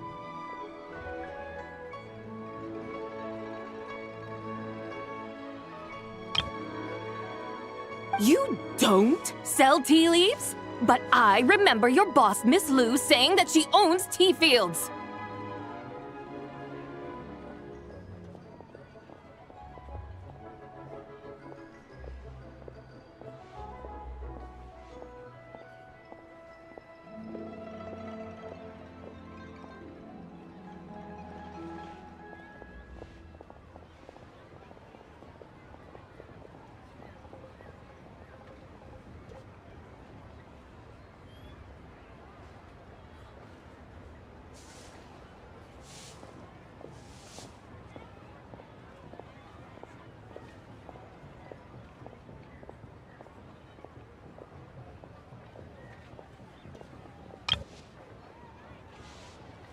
You really should get some rest. The person you're talking about isn't the boss of Wanmin Restaurant. She's just like you. She came here to eat.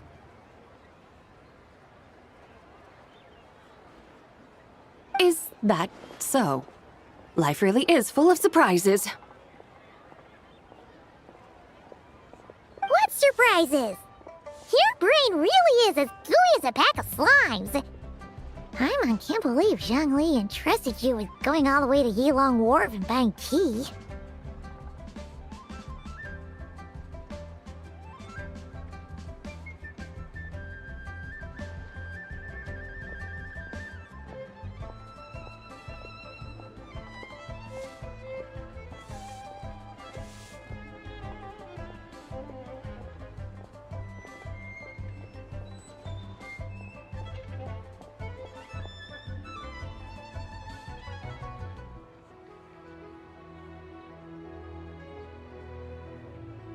That would be excellent, my dutiful guides.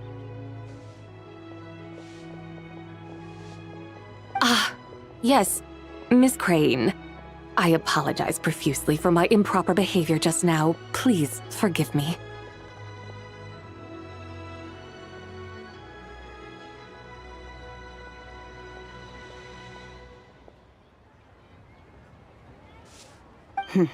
I completely understand.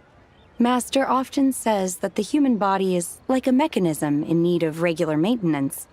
When a person cannot rest at night, they are sure to become irritable and on edge.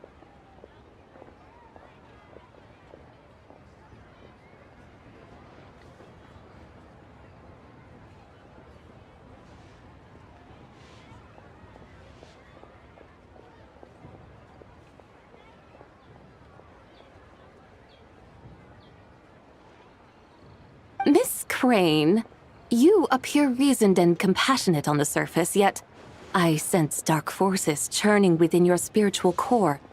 Those red ropes you wear are what bind them, am I correct?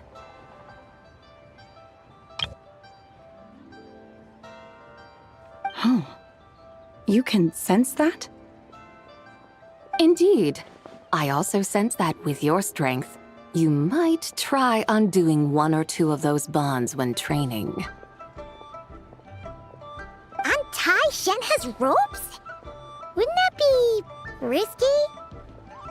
Though the use of red ropes to bind the soul is a wondrous technique, practitioners must eventually learn to break free from external aids and look within themselves for restraint. Master has told me similar things, but I am not ready yet. Your self-cultivation has progressed far enough. Then I will seek further guidance from my master. If you still have doubts, you can find me at the Baiju guest house. I'll be taking up residence there for a while.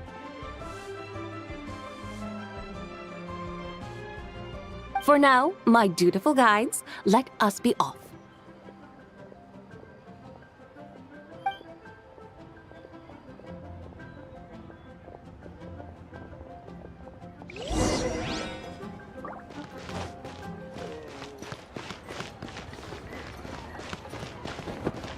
Wow. Should I save Nero's this money? really got a lot Invest going it. for it.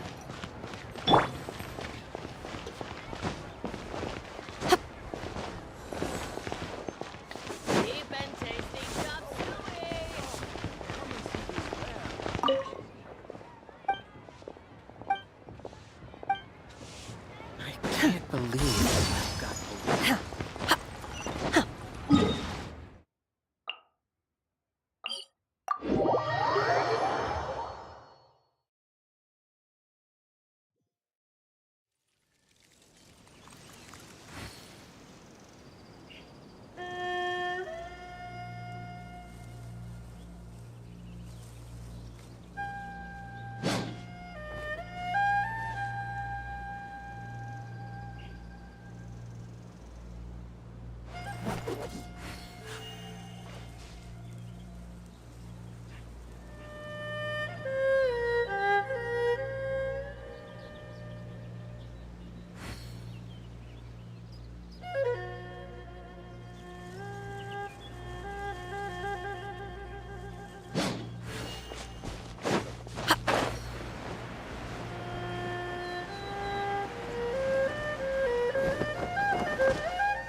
Aren't we going to Yilong Wharf?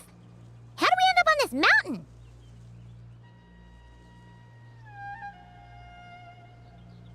Is that small town over there not Elong Wharf? I sense a familiar scent wafting through the air.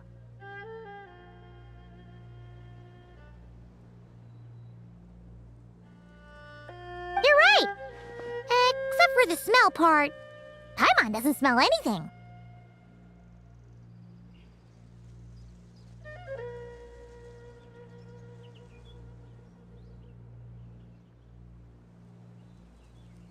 That is because this scent is the essence of jade, which can nourish the spirit.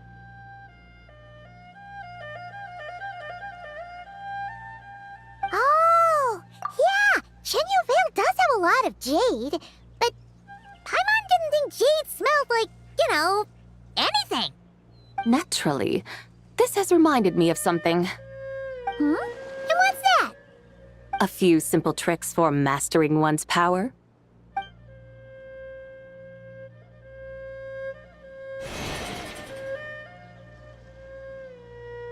What is that? that thing?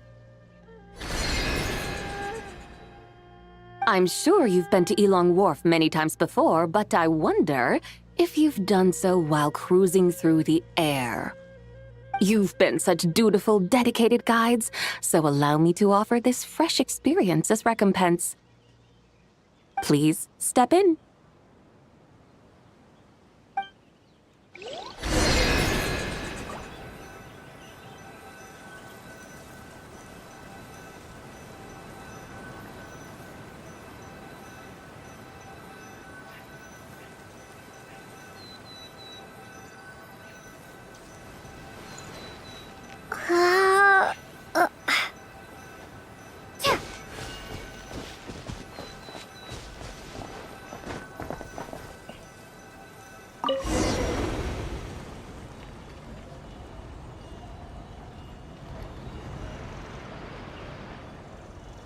This is amazing!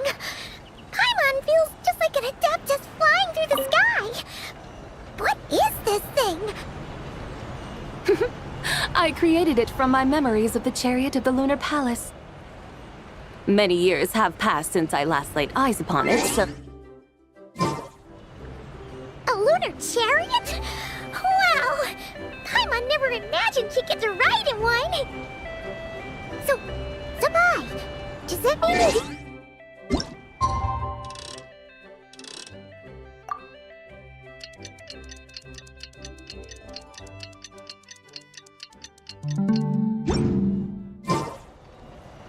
Work. That's an interesting way to phrase it, though I suppose you are correct. I was once an angel, a member of a race tasked with guiding humanity. Then, graced by serendipity, I became a moon envoy. Huh? What's a moon envoy? Some kind of super important angel? As you would understand it, a moon envoy is a job title. Any angel, or non-angel, can become a moon envoy. Does that mean you're not the only one? Of course not. Though my memories are still hazy, I vaguely remember some of my colleagues. There was one who liked to take on the form of an ibis. An ibis? Could it be...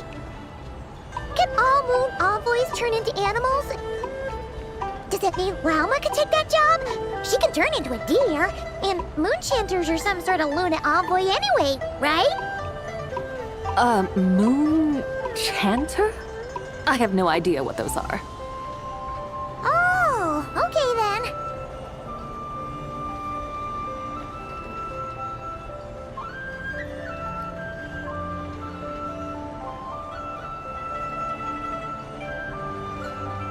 Look! Paimon thinks she saw a tea vendor over there! Very well. Let's take a look.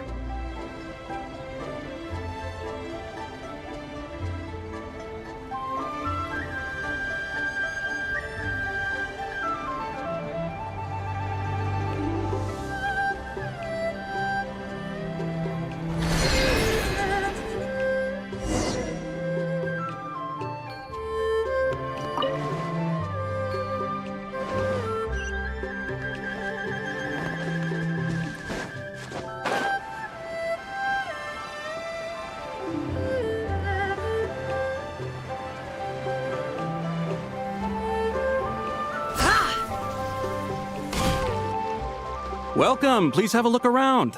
We only sell teas of the finest quality sourced directly from Chaoying Village. Right now we're offering a special discount for Lantern Rite. Look over there! Discounted tea!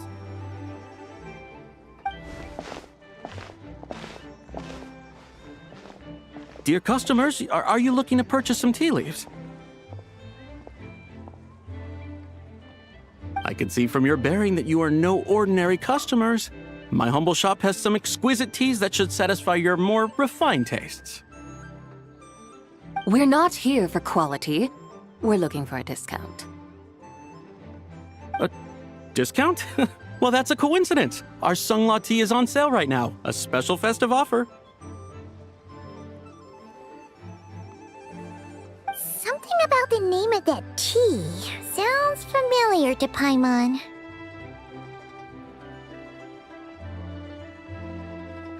Buy 3 boxes of Songla tea during the festival to get 10% off. Buy 4, get 20% off. Buy 10, but... That's right! 10 boxes at half price. Have you been to our shop before by any chance?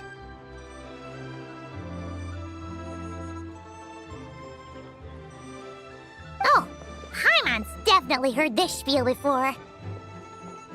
3, 4, 10. 10, 20, 50. Zibai, what are you muttering about? When purchasing 3, 4, or 10 boxes, the corresponding discounts are 10, 20, and 50%. The intervals between the two sets of numbers are 1 and 6, and 10 and 30. Look! Her eyes turned blue! That's gotta be a first! If the differences between intervals remain equal, the interval after 6 should be 6 plus the difference between 6 and 1, which is 11. Similarly, after 30, the next interval should be 50. Therefore, extrapolating upward, the next two numbers in each set should be 21 and 100. You're making Paimon's head spin! Those numbers, what do they mean?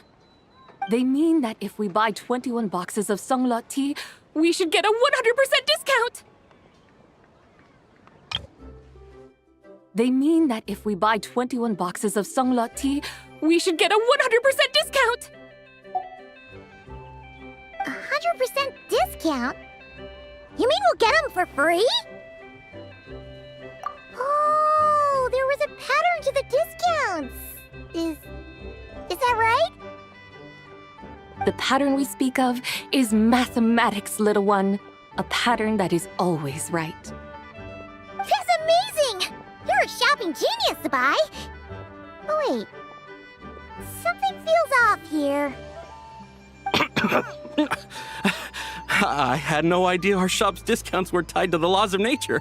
I've learned so much from you, dear customer. No need to thank me. Now, please give us our 21 boxes of free tea. Wait! What's the matter? Paimon just realized what it is that's not right. It took you long enough. We got the short end of the stick! Think about it. If we don't have to pay when buying 21 boxes, then if we buy even more, the vendor should be paying us money instead, right? Huh?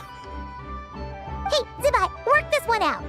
If we buy 100 boxes, we'd make loads of money, wouldn't we? It stands to reason. Wait a moment, dear customers. Don't you think you're haggling a little too hard? You are the one dictating the discounts. We're simply extrapolating the numerical patterns within. As such, we are hardly haggling. You have a point. However, that's right.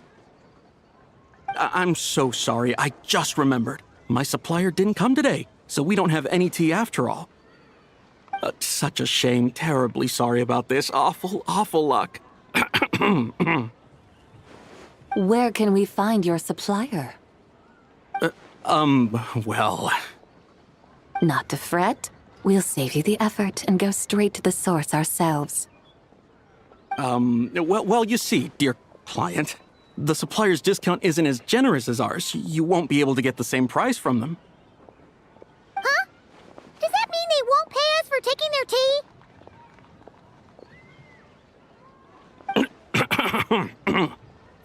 They might not even offer you a 100% discount. How very unfortunate. Nevertheless, as the original supplier, they must offer some sort of discount.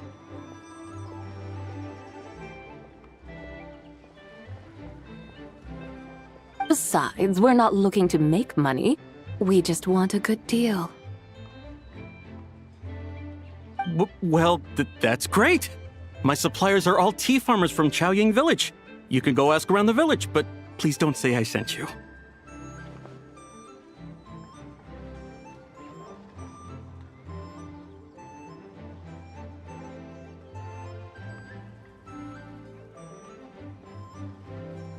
not worry. We appreciate your generosity.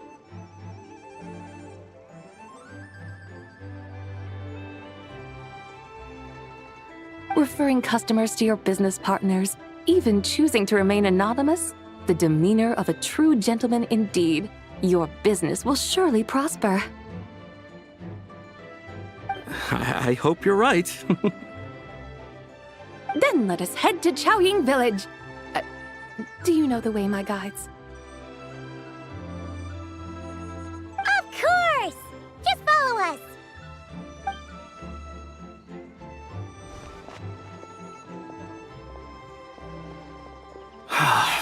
What otherworldly beings were those?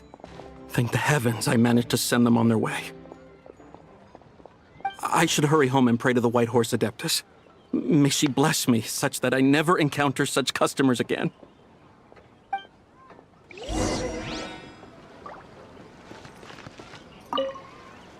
I should hurry home and pray to the White Horse Adeptus.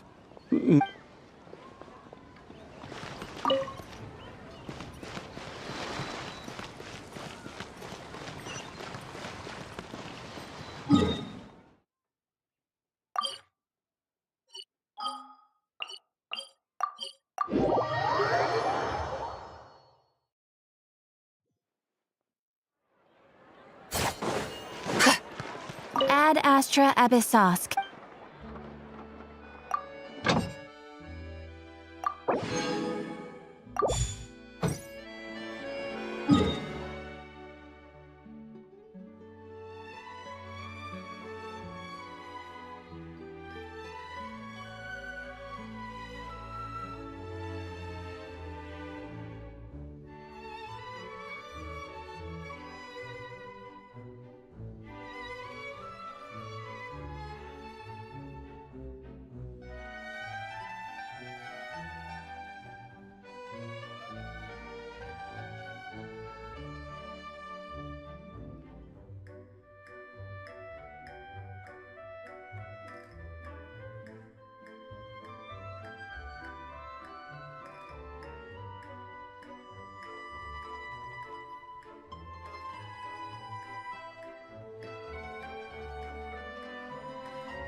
Here we are!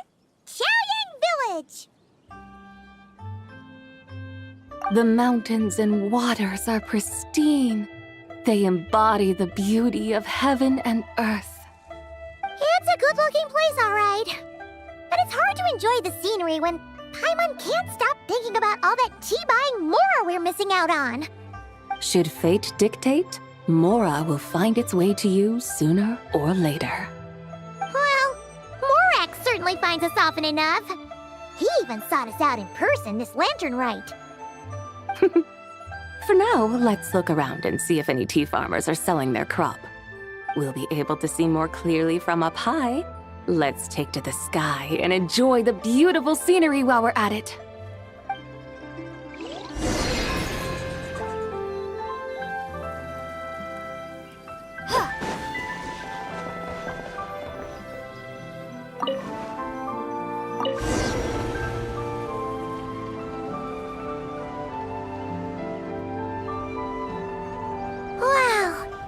Chaoying Village looks beautiful from up here.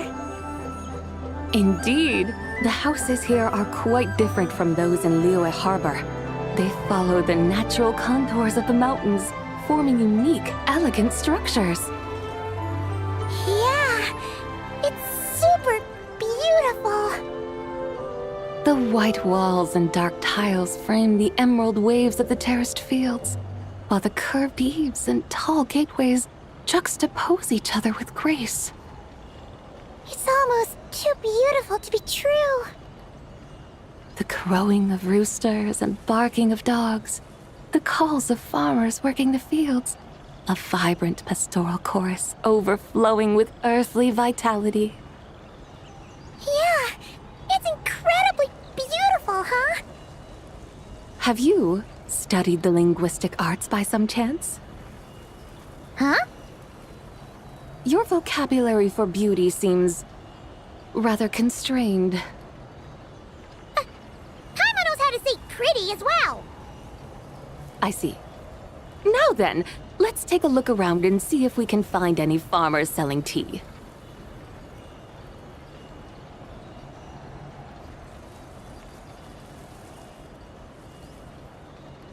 Look! There's someone in that tea field! And they look kind of familiar. Wait, is that Lu Shengxiang? And who is that? Oh, you'll remember her once you see her up close.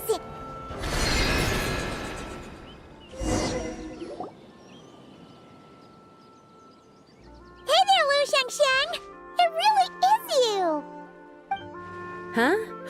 Paimon, Traveler, and the White Horse Adeptus.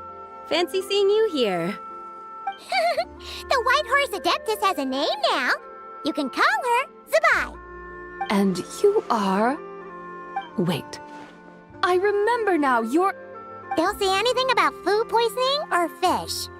You're the young lady who wanted to rise above the rest, are you not?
Yes, that's me, but I'm in a bit of a state right now. At best, I can say I've fallen below them. Fallen below them? What happened? Like I said the last time we met, I'm being punished according to family rules. My father, mother, grandfather, grandmother, other grandfather, other grandmother. Oh, that's a lot of family members. Yeah, and on the night of Lantern Rite, they held a family meeting to discuss my situation. So, they do care about you.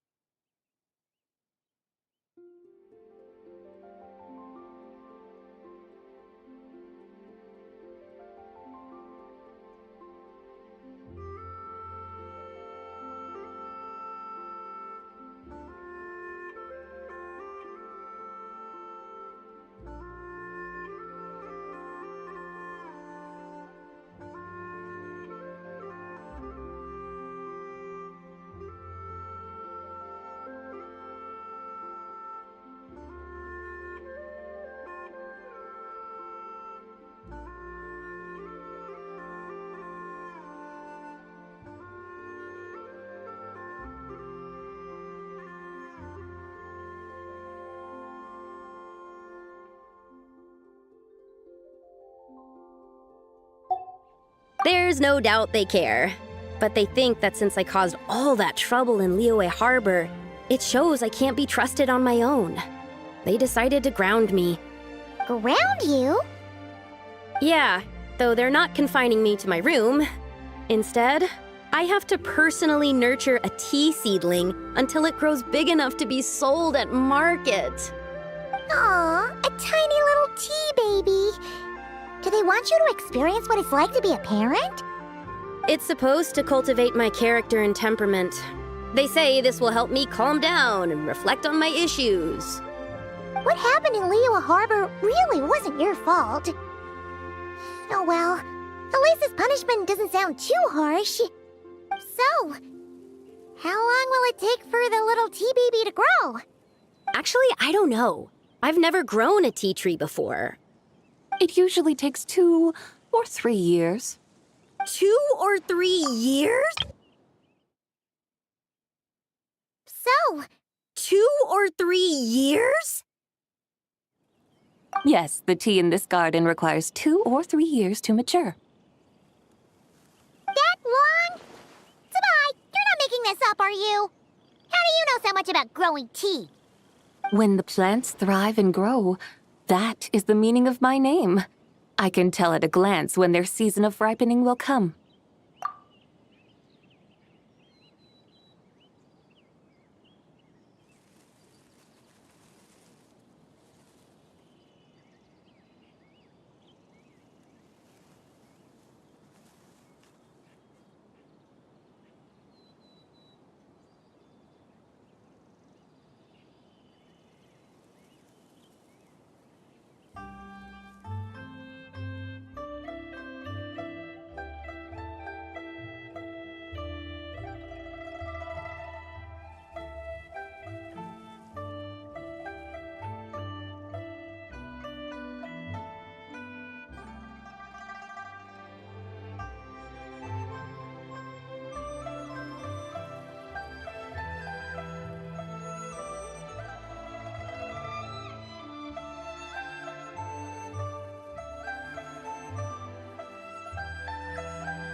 Do I really have to waste 2 or 3 years here?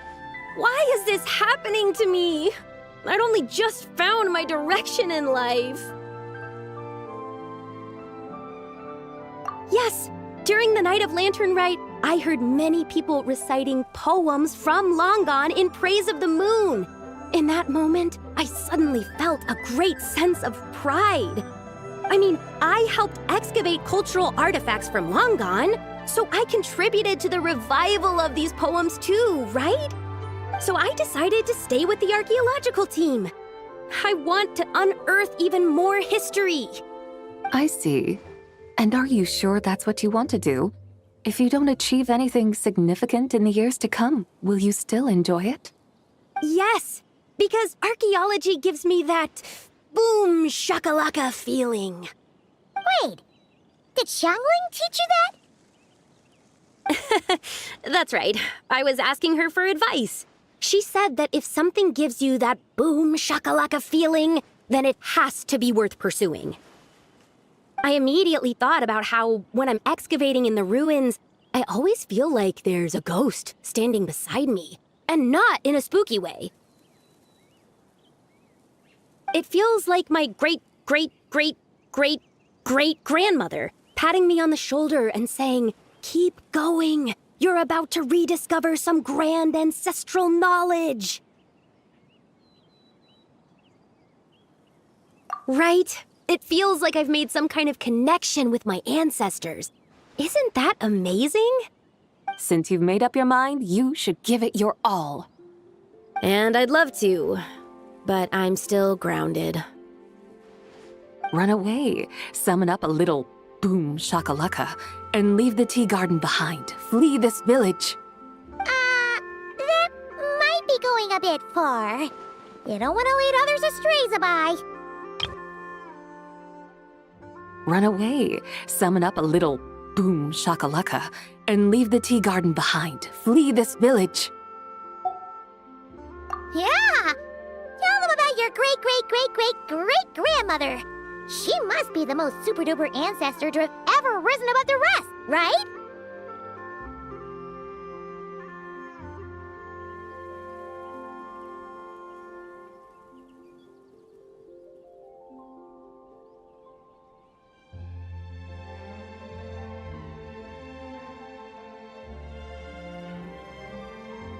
I'd be better off telling them about the White Horse Adeptus. After all, she's the supreme riser above the rest who saved my great-great-great-great-great-grandmother. Then it's settled. Tell your family that your decision has my blessing. Thank you, Zibai, but I don't think cosplay is going to work on them. They won't listen. They don't need to listen. You need only follow the rules they've set out for you. What do you mean? As I'm sure you know, some ancient texts refer to the White Horse Adeptus as the Daughter of Time. My family history contains such records, but what of it? If the White Horse Adeptus were to manipulate time to make your tea seedling grow overnight, then you'd be free, correct? Is that how it works? If the White Horse Adeptus were to really get involved, my grandfather would let me leave right away. But who really believes that she'd show up and help? It's not as if you have any other options. Why not try calling out for help? It won't cost you any more. Guess I might as well. I've got no better ideas anyway. White Horse Adeptus, if you can hear me, please save me from my predicament.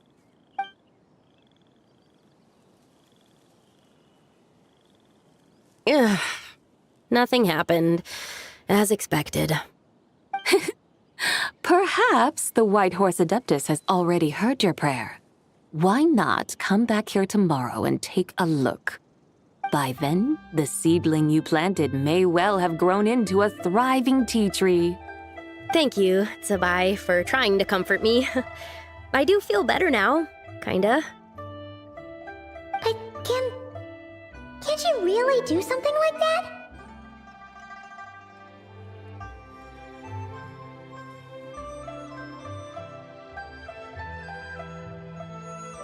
Oh, it's getting late.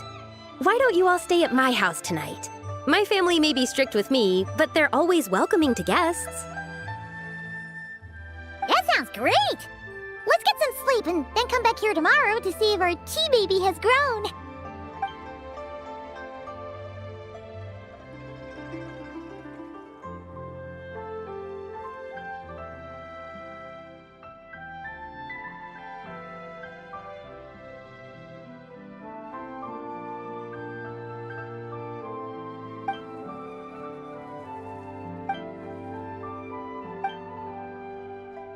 Oh, the tea tree! Whoa! Your tea baby is all grown up! Indeed, it has grown into a mature tea tree that can stand tall in the face of wind and rain. How is this possible? It must be the work of the White Horse Adeptus. Your prayer must have moved her! Are you sure? Perhaps she heard your prayer and chose to answer the call. She once saved my great-great-great-great-great-grandmother. This time, she saved me. That's incredible! Your family must be blessed by the White Horse Adeptus. I guess so. I need to tell everyone the news right away. They'd better. Since this is the will of the White Horse Adeptus, I don't see how they could object. Go. And if you run into any more trouble, call out to the White Horse Adeptus just like yesterday. Thank you so much. Paimon really thought you were going to use Adeptal energy to make the tea baby grow, Zibai. When an Adeptus exerts effort, consuming their energy, is that not using Adeptal energy?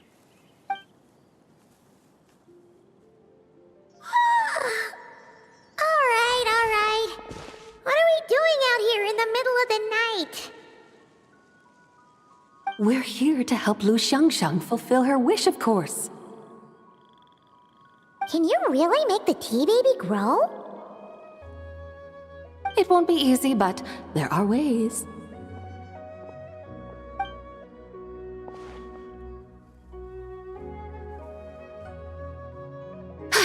There, it's grown. Hey! You just transplanted a tea tree from over there! So, there's a mature tea tree here now, yes? Well, yeah, but... And am I not the White Horse Adeptus? Well, yeah. Is this tea tree then not a manifestation of the White Horse Adeptus's will? You're not wrong.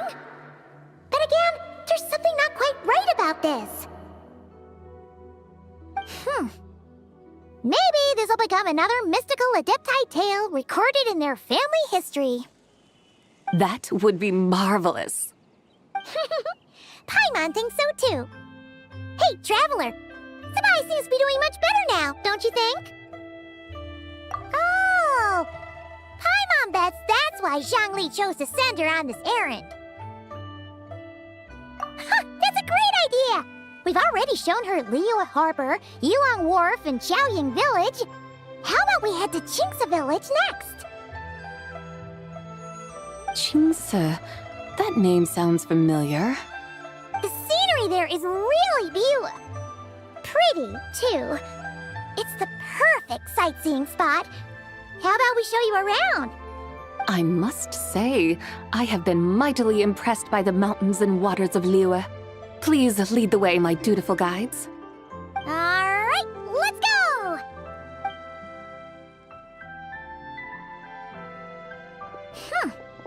Paimon can't help feeling like we've forgotten something. Pay it no mind. I've already forgotten more than you will ever know. All right. If we forgot something, it can't have been that important to begin with. Qingce Village, here we come!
plant cucumbers.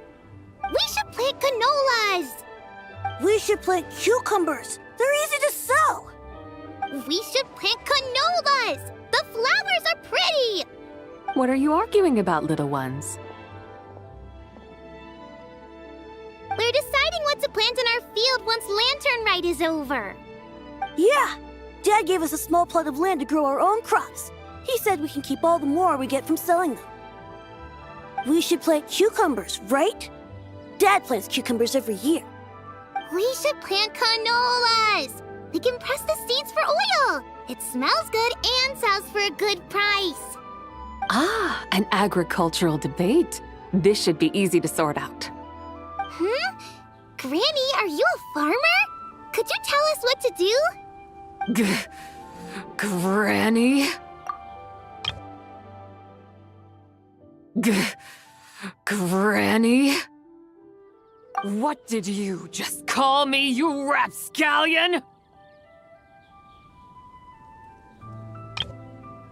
Oh no, her eyes are gonna turn red again.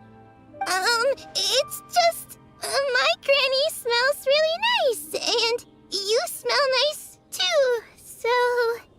Sorry. How about we call you Auntie instead? Auntie?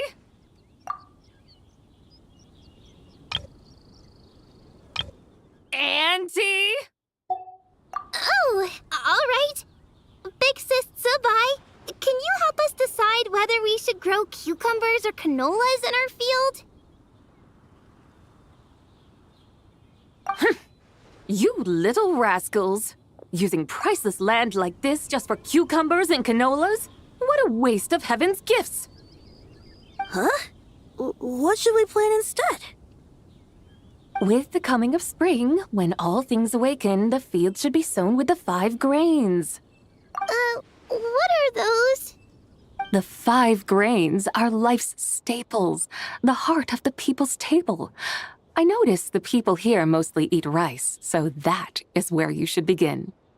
Based on the local climate and soil, seedlings planted in mid to late spring should produce mature grain within 2 or 3 months. When autumn comes, you can plant a second crop, with time still to harvest it before the first frost. The rice you harvest can be sold at market or kept in your stores. It's a far better choice than cucumbers or canolas.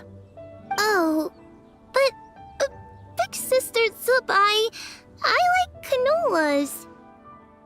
That's no issue. It is unsuitable for continuous cropping in any case. You can rotate it with rice to maximize your yields.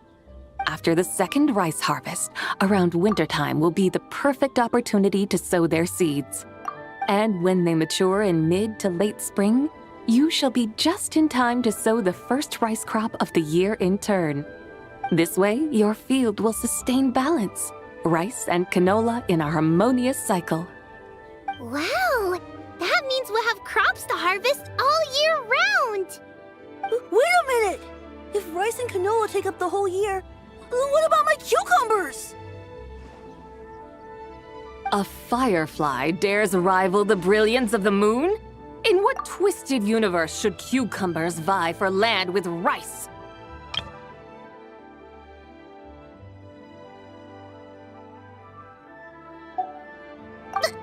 Big Sis Zibai, you're going to hurt Lil Bee's feelings. Auntie hates cucumbers.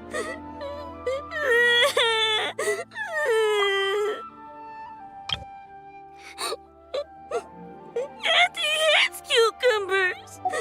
Stop crying this instant! I meant that cucumbers are simple enough to grow. There's no need to devote a whole field to them. Just find an empty corner of your yard, scatter some cucumber seeds in the earth, and before you know it, you'll have a thriving patch of vines. Cucumbers delight in sunlight and moisture, but they suffer in cold weather. If you wish to plant them this early in the year, you should make sure they're protected from frost. Wow. Is it really that simple? Let's hurry home and get started right away! Are you really in that much of a rush? Well, Thanks, Big Sis Zibai, who's fierce but really good at farming. We gotta go! Thanks, Big Sis Zibai. See you around! Paimon never imagined you'd know so much about farming. What's so strange about that? The people of Long Gone called me the god of soil and grain. Are the fields not made of soil? Is rice not one of the 5 grains? Huh. That's true. So, if the god of soil and grain is a farming god, that means the White Horse Adeptus must be a farming adeptus, right? Of course the god of farming is down to earth. Mind your tongue, impertinent child. How dare you diminish the lofty bearing of an adeptus? Hey! You're the one who said the god of soil and grain is all about farming. Enough! It's time for us to take to the skies once more. Join me now. Witness the majesty of mountain, water, and field, and broaden your horizons.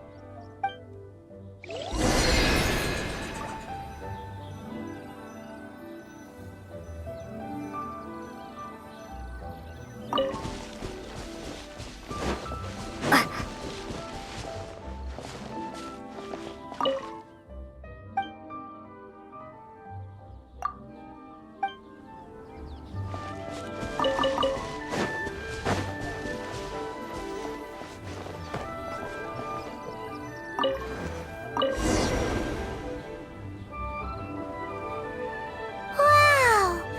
The terraces look so pretty from up here. The mountains tower like pagodas, the hills coiling at their feet like shells. Layers built upon layers, rising and falling in harmony.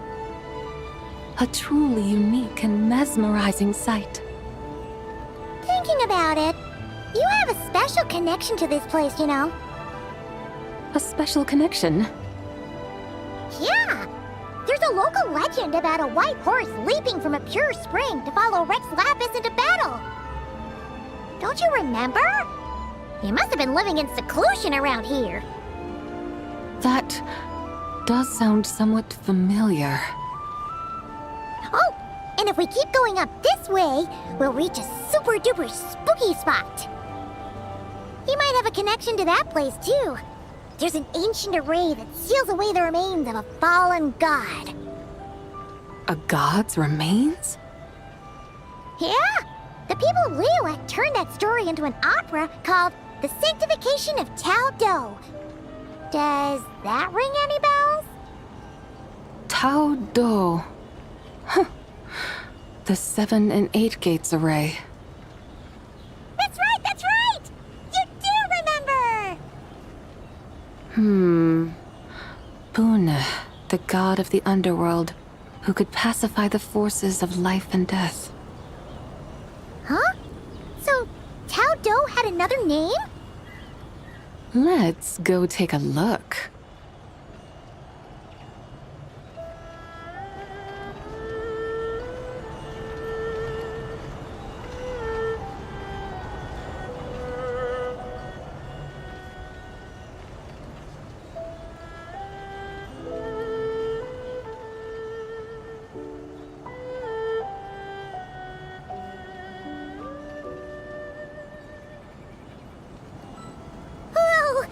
We've arrived at Wulwang Hill. The atmosphere just turned spooky. I can't help but feel there's something strange about this friend you haven't seen in ages. Huh? Paimon thought she heard someone's voice. Let's head down and check it out.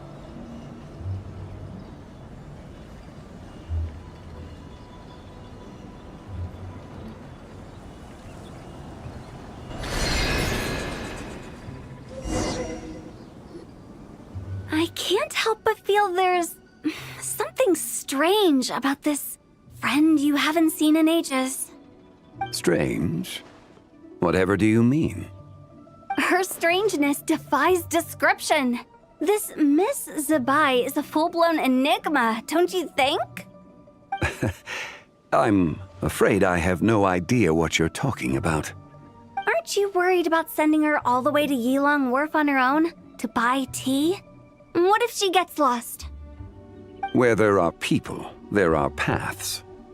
Now I'm the one with no clue what you're saying. She can ask for directions. And then what? She will meet strangers in unfamiliar lands, build friendships, part ways. Hers will be a long journey indeed. The further the journey, the more footprints one leaves behind. The deeper those footprints, the harder it is for time to erase them.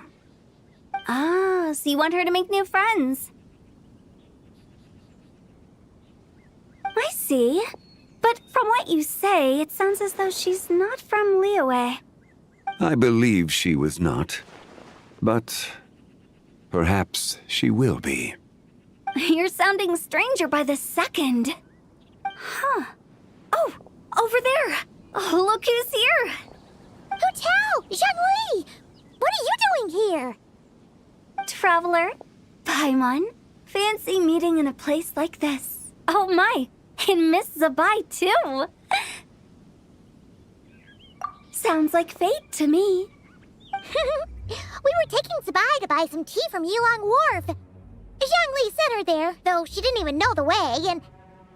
Oh, drat! We forgot the tea! Oh, Paimon knew we were forgetting something. Why didn't you say so earlier then? What's done is done. There's no need to dwell on it. Fresh tea grows with each passing year. Let fate deliver it as it wills. Exactly. You can get tea wherever you go. You're hardly running low now, are you? Paimon feels a lot better now that you've said that. Still, I'm a little confused. If you were buying tea, how did you end up all the way out here?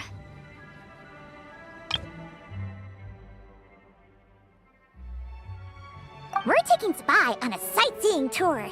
We started at Liyue Harbor, stopped in at Yulong Wharf, went sightseeing around Xiaoying Village, made our way to Qingce Village, and now we're here.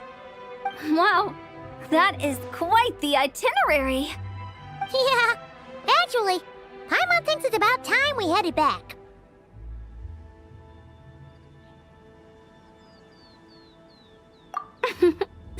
I'm here to pay my respects to my ancestors.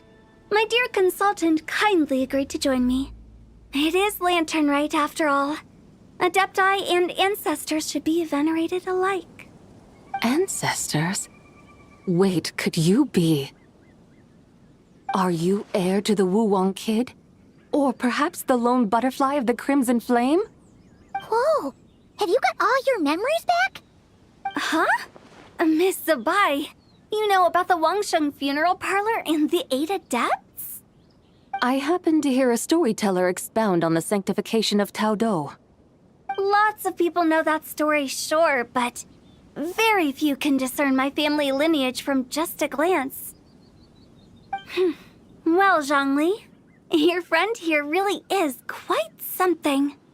Unfortunately, there's no time to dally right now. We have a hill to climb. Perhaps once today is done, we can find time to chat over tea, recite poetry, and admire the moon? That would be wonderful, Director Hu. Oh, and before we go, you've been traipsing around all day. I suggest you stop off at the Wangshu Inn on your way back for a good night's rest. Wouldn't do to exhaust yourselves, Don't mention it. All right, we'll take our leave now. See you later. Hu Tao's so thoughtful. Why don't we follow her advice and stay at the Wangshu Inn tonight? Zibai, you can see the whole of Dihua Marsh from up there. The view's amazing. Plus, you can sample Smiley Yin cooking. Wangshu, an intriguing name. It couldn't hurt to check it out.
Is it time for me to join you?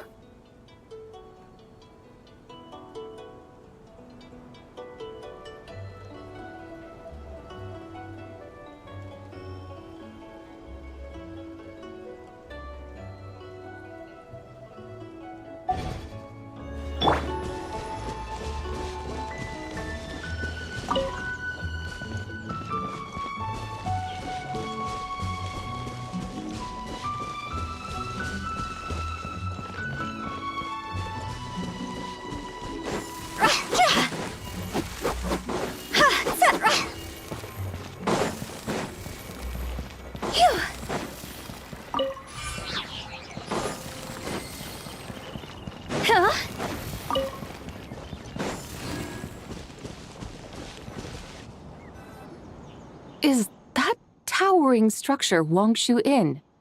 Sure is. We can take the lift up from over there. Always walking the path long trodden. Does retracing others' footsteps not tire you? Come on, get in. We'll fly to the top.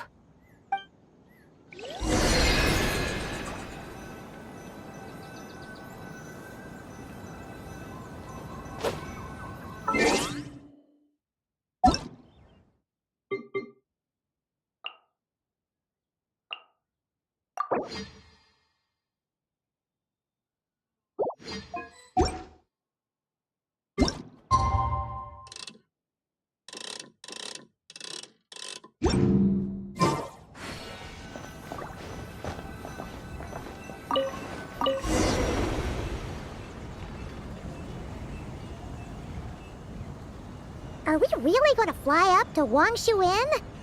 Isn't that a bit showy? All the guests are going to see us. Is that a bad thing? To be able to witness an Adeptus. This will surely add to the inn's appeal, not to mention the room prices. The owner will thank us. You seem to really like showing off your powers. This inn's architecture is incredible, and the surrounding countryside radiates a picturesque charm. No wonder the new proprietor of the Baiju Guest House thinks he can't compete and has decided to change his own establishment's name. The new proprietor? Ah, you mean Lu Shengsheng's dad. So you know about that, too. Personally, Paimon thinks it should go with something like Rex's Rest. That's a contender's name if Paimon's ever heard one. A fitting name indeed. So you think the guest house should change its name, too? Paimon kinda thought you'd say something like, such sacrosanct traditions must never change. Time flows ever onward. Why should the rules of yesterday be carried forward into the world of tomorrow? The people of today should determine what is to be kept. Huh. You're not as old-fashioned and stuffy as Paimon thought. The years ebb and flow, seas recede to reveal fields. In the vastness of time, I am but a wild horse in a boundless sea of dust. Even Rex Lapis, having waded through the waters of the river of time, is not quite the same as before. Zhongli? What was he like before? That is another story for another time.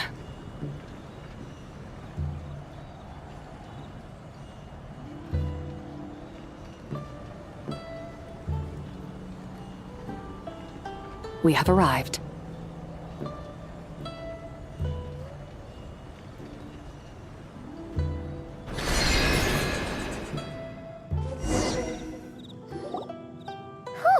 This is the first time Paimon's ever flown up to Wongshu Inn on a chariot. Everything's so different when you're up high.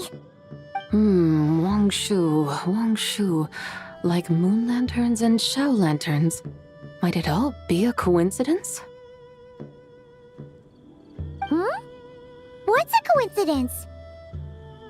Do you not know what Wongshu means? Not bad. You're clearly much sharper than your diminutive companion. Wongshu can refer to the moon, but its original meaning is actually...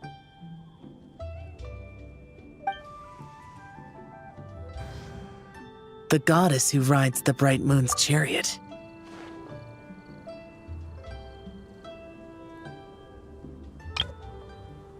And you must be the conqueror of demons. Chow! Paimon was wondering if we'd disturbed you by flying down from the sky. Not at all. I sensed an unusual presence long before you arrived, though I didn't expect it to be you in a flying chariot. Ah, a witness at last. I was starting to think we should fly a bit lower. It would be awfully dull if no one ends up marveling at my lofty bearing. No need. This is already showy enough. I'm not one to do good from the shadows, as Rex Lapis is wont to do. Then you must be...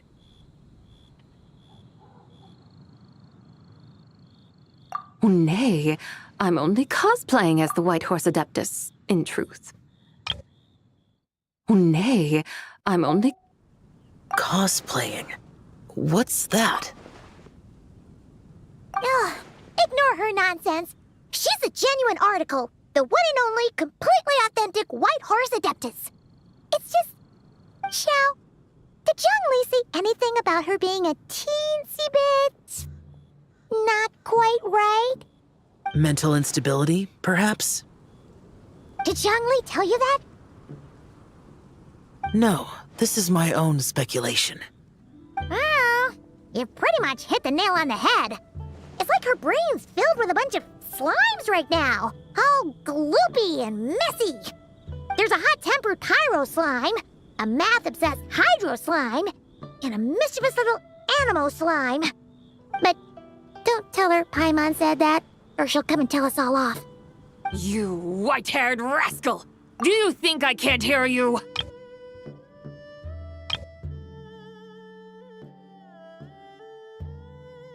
There's a hot-tempered pyro slime, a math-obsessed hydro slime, and a mischievous little animo slime. You white-haired rascal! Do you think I can't hear you? Uh-oh! We're in for it now! White Horse Adeptus. You must be wary from your journey. Why not take a rest? Oh, yes! You must be hungry, right, Zibai? How about we get some food? The chef here is incredible!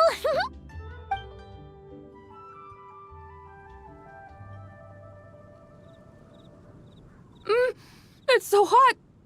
So spicy!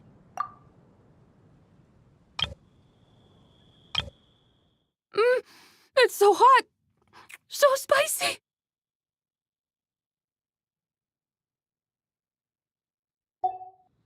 Are you okay?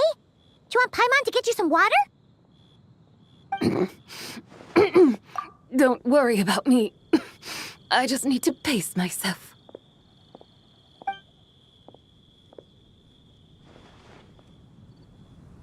So, regarding your friend and her condition, does even the Lord of Geo have no solution?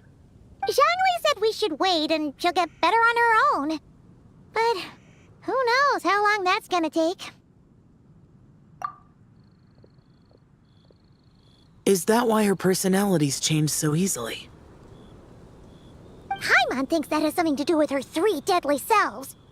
Zhongli told us that the deadly selves are impure, affecting living things that get too close. The White Horse Adeptus's remnant spirit was attached to the deadly selves for a long time.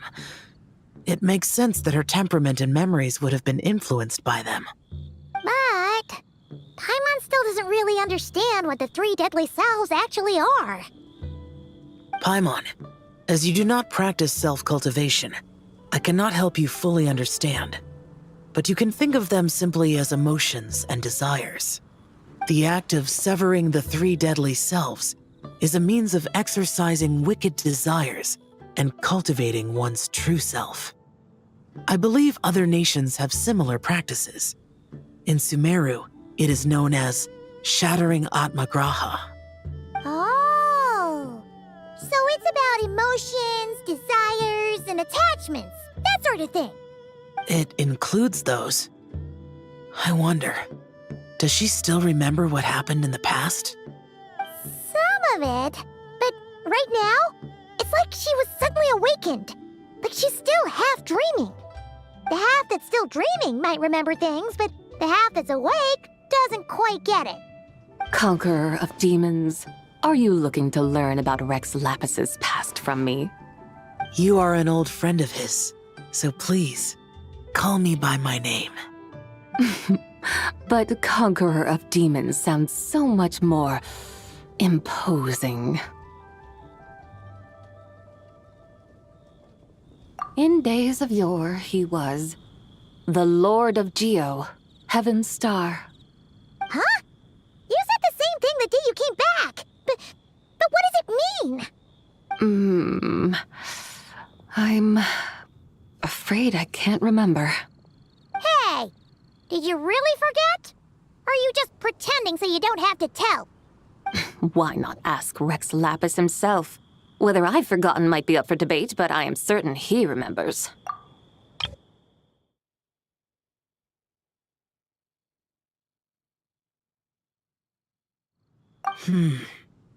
He must have his reasons for not raising the past, and you likely have similar concerns. I shouldn't have asked. An answer that suits your style, General Elatis. Now that we're on the subject, though, I suddenly remembered something. Which is? In the distant past, there was a feast, which I attended. I faintly recall the Lord of Geo also being present that day. Oh! And then? What happened? Among the dishes served, there was one that could be found in every household throughout Langan at the start of spring. A dish called Flavor of Spring. I suddenly remembered the recipe for this dish. Is that it? Yes! Since it's Lantern Rite here in Liyue, why don't I make some for you to try? That sounds good.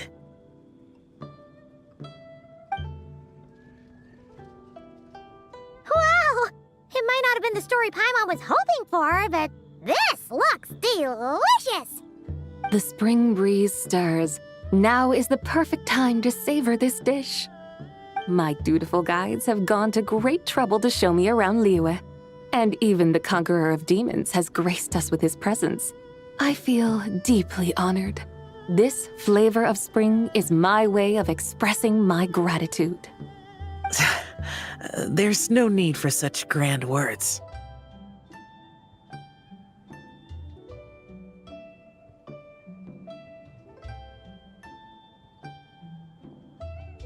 What's this? Hey! It's that broken jade token from the Antiques exhibition!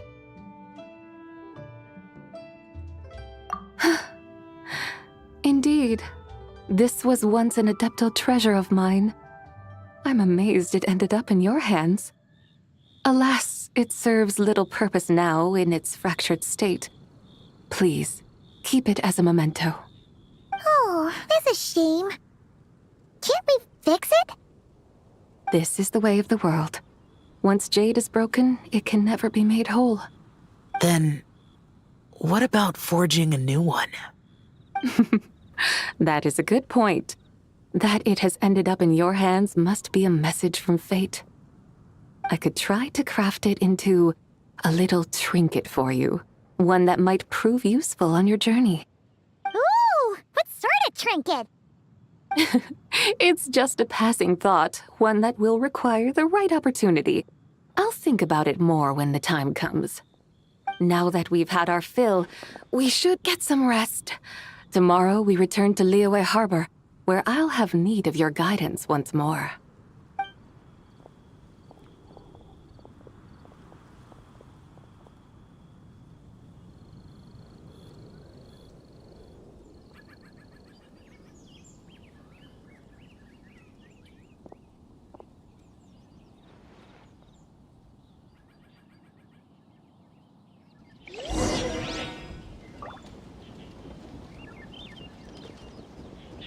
Howdy. Please, head straight on in.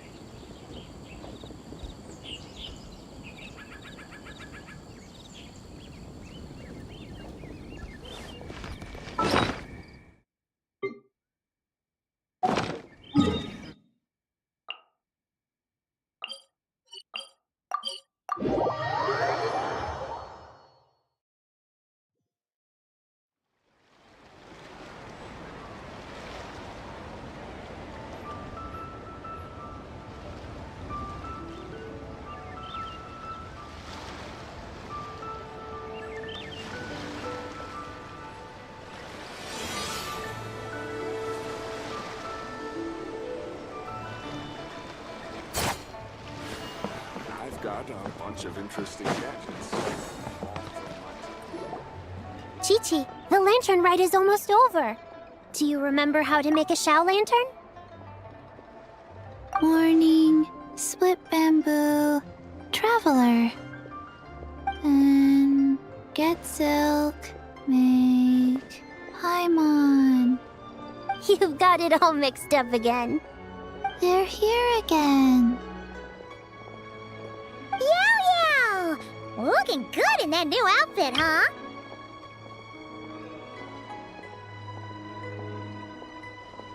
Hey, it's Paimon! Dr. Baiju gave this to me as a gift. How does it suit me?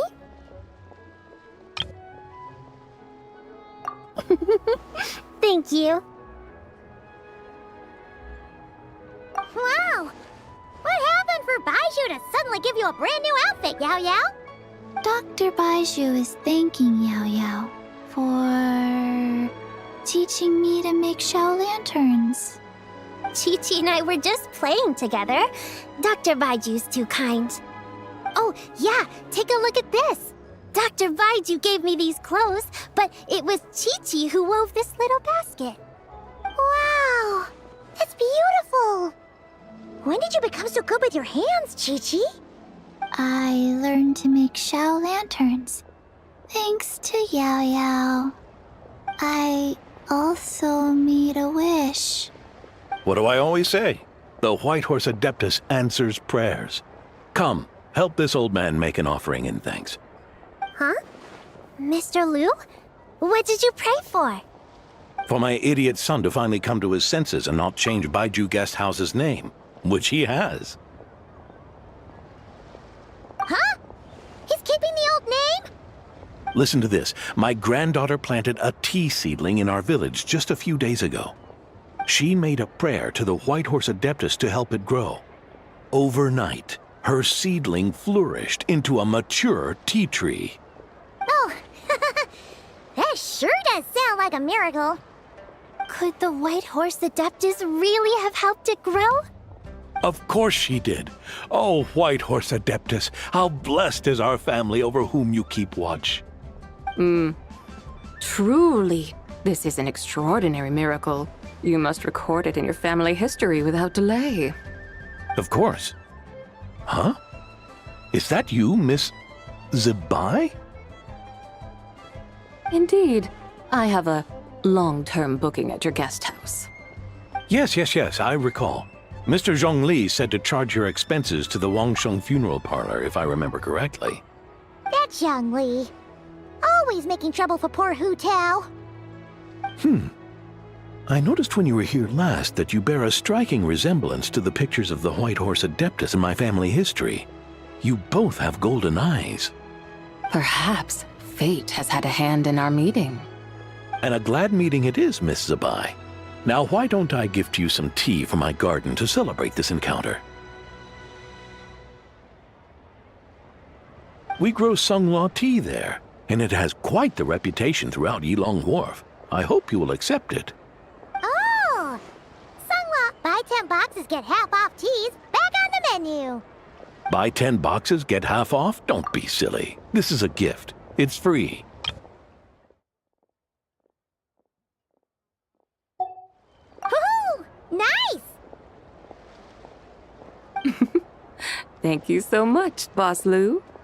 There's no need to thank me. You're a visitor from out of town, which makes you an honored guest. Make yourself at home.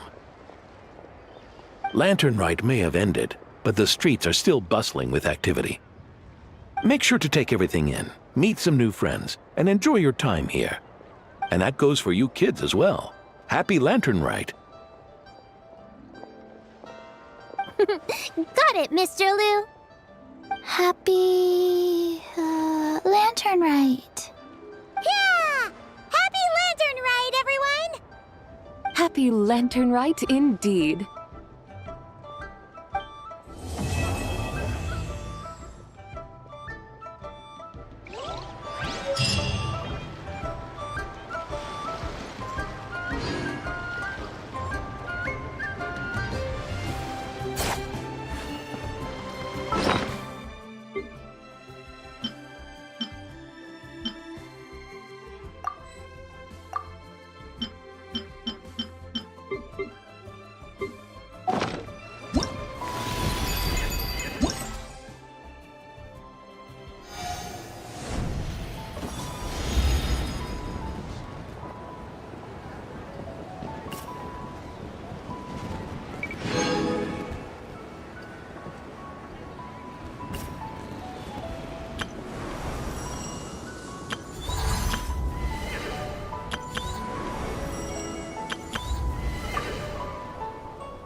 foundation of all things.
Yoo-hoo! Let the world come on! Show no mercy! Eat lolling! Eat papa! Transfixed!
the sun's out, bathe in sunlight.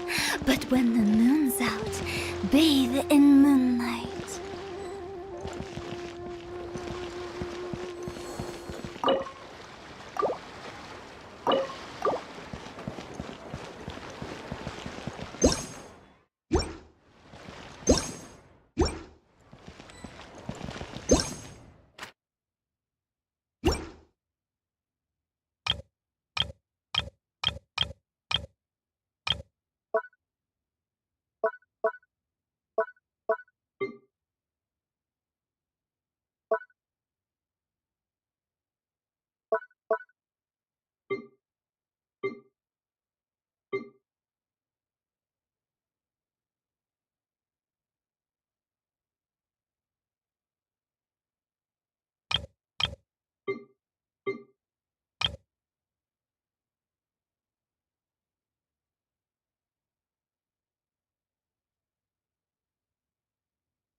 What should I try this time?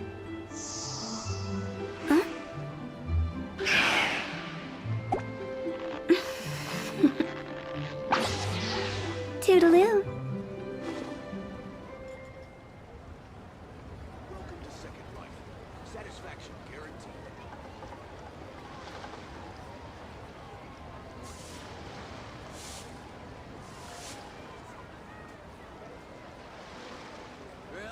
Wanna come over for tea?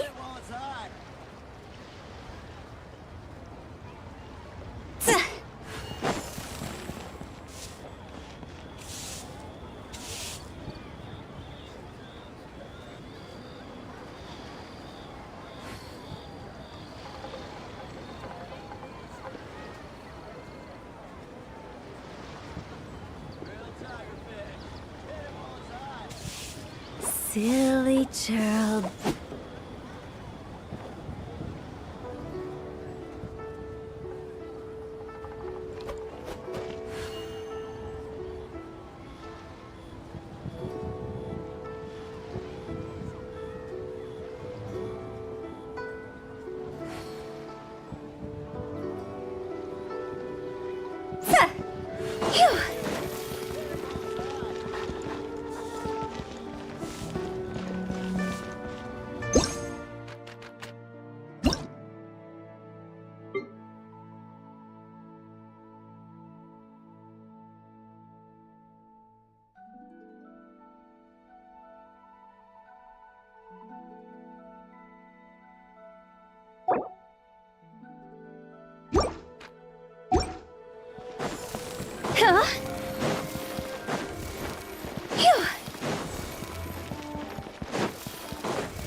Maybe reciting poetry is a way to set my dreams on the wind.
Silly churl, Billy churl, silly Billy, hilly churl.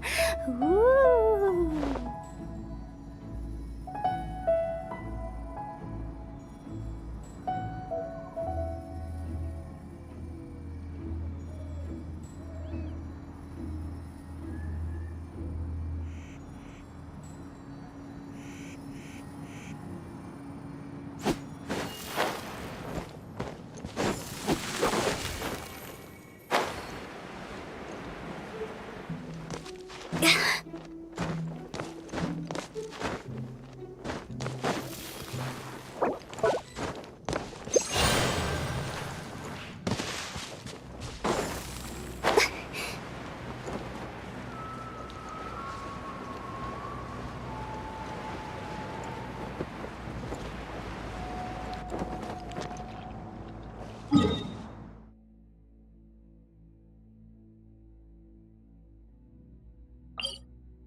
One client, two clients, three clients.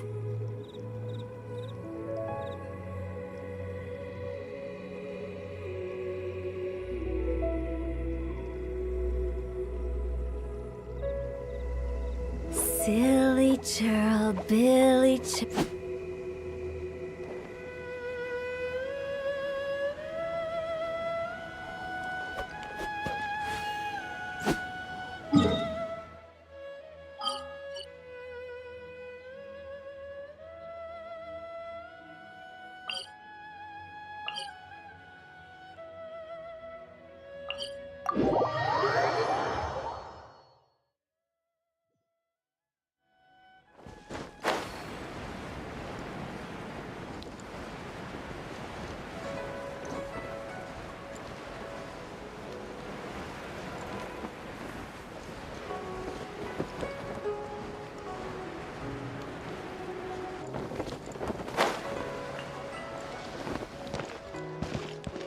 No point pushing yourself too hard.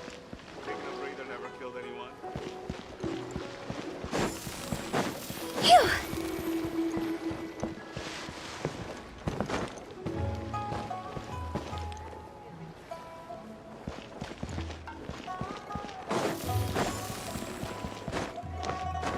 Hello, dear guests. Is there any work that you need done? Discounts on loads of goods. Welcome. The Fayum Commerce Guild looks forward to working with you.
Wanna come over for tea?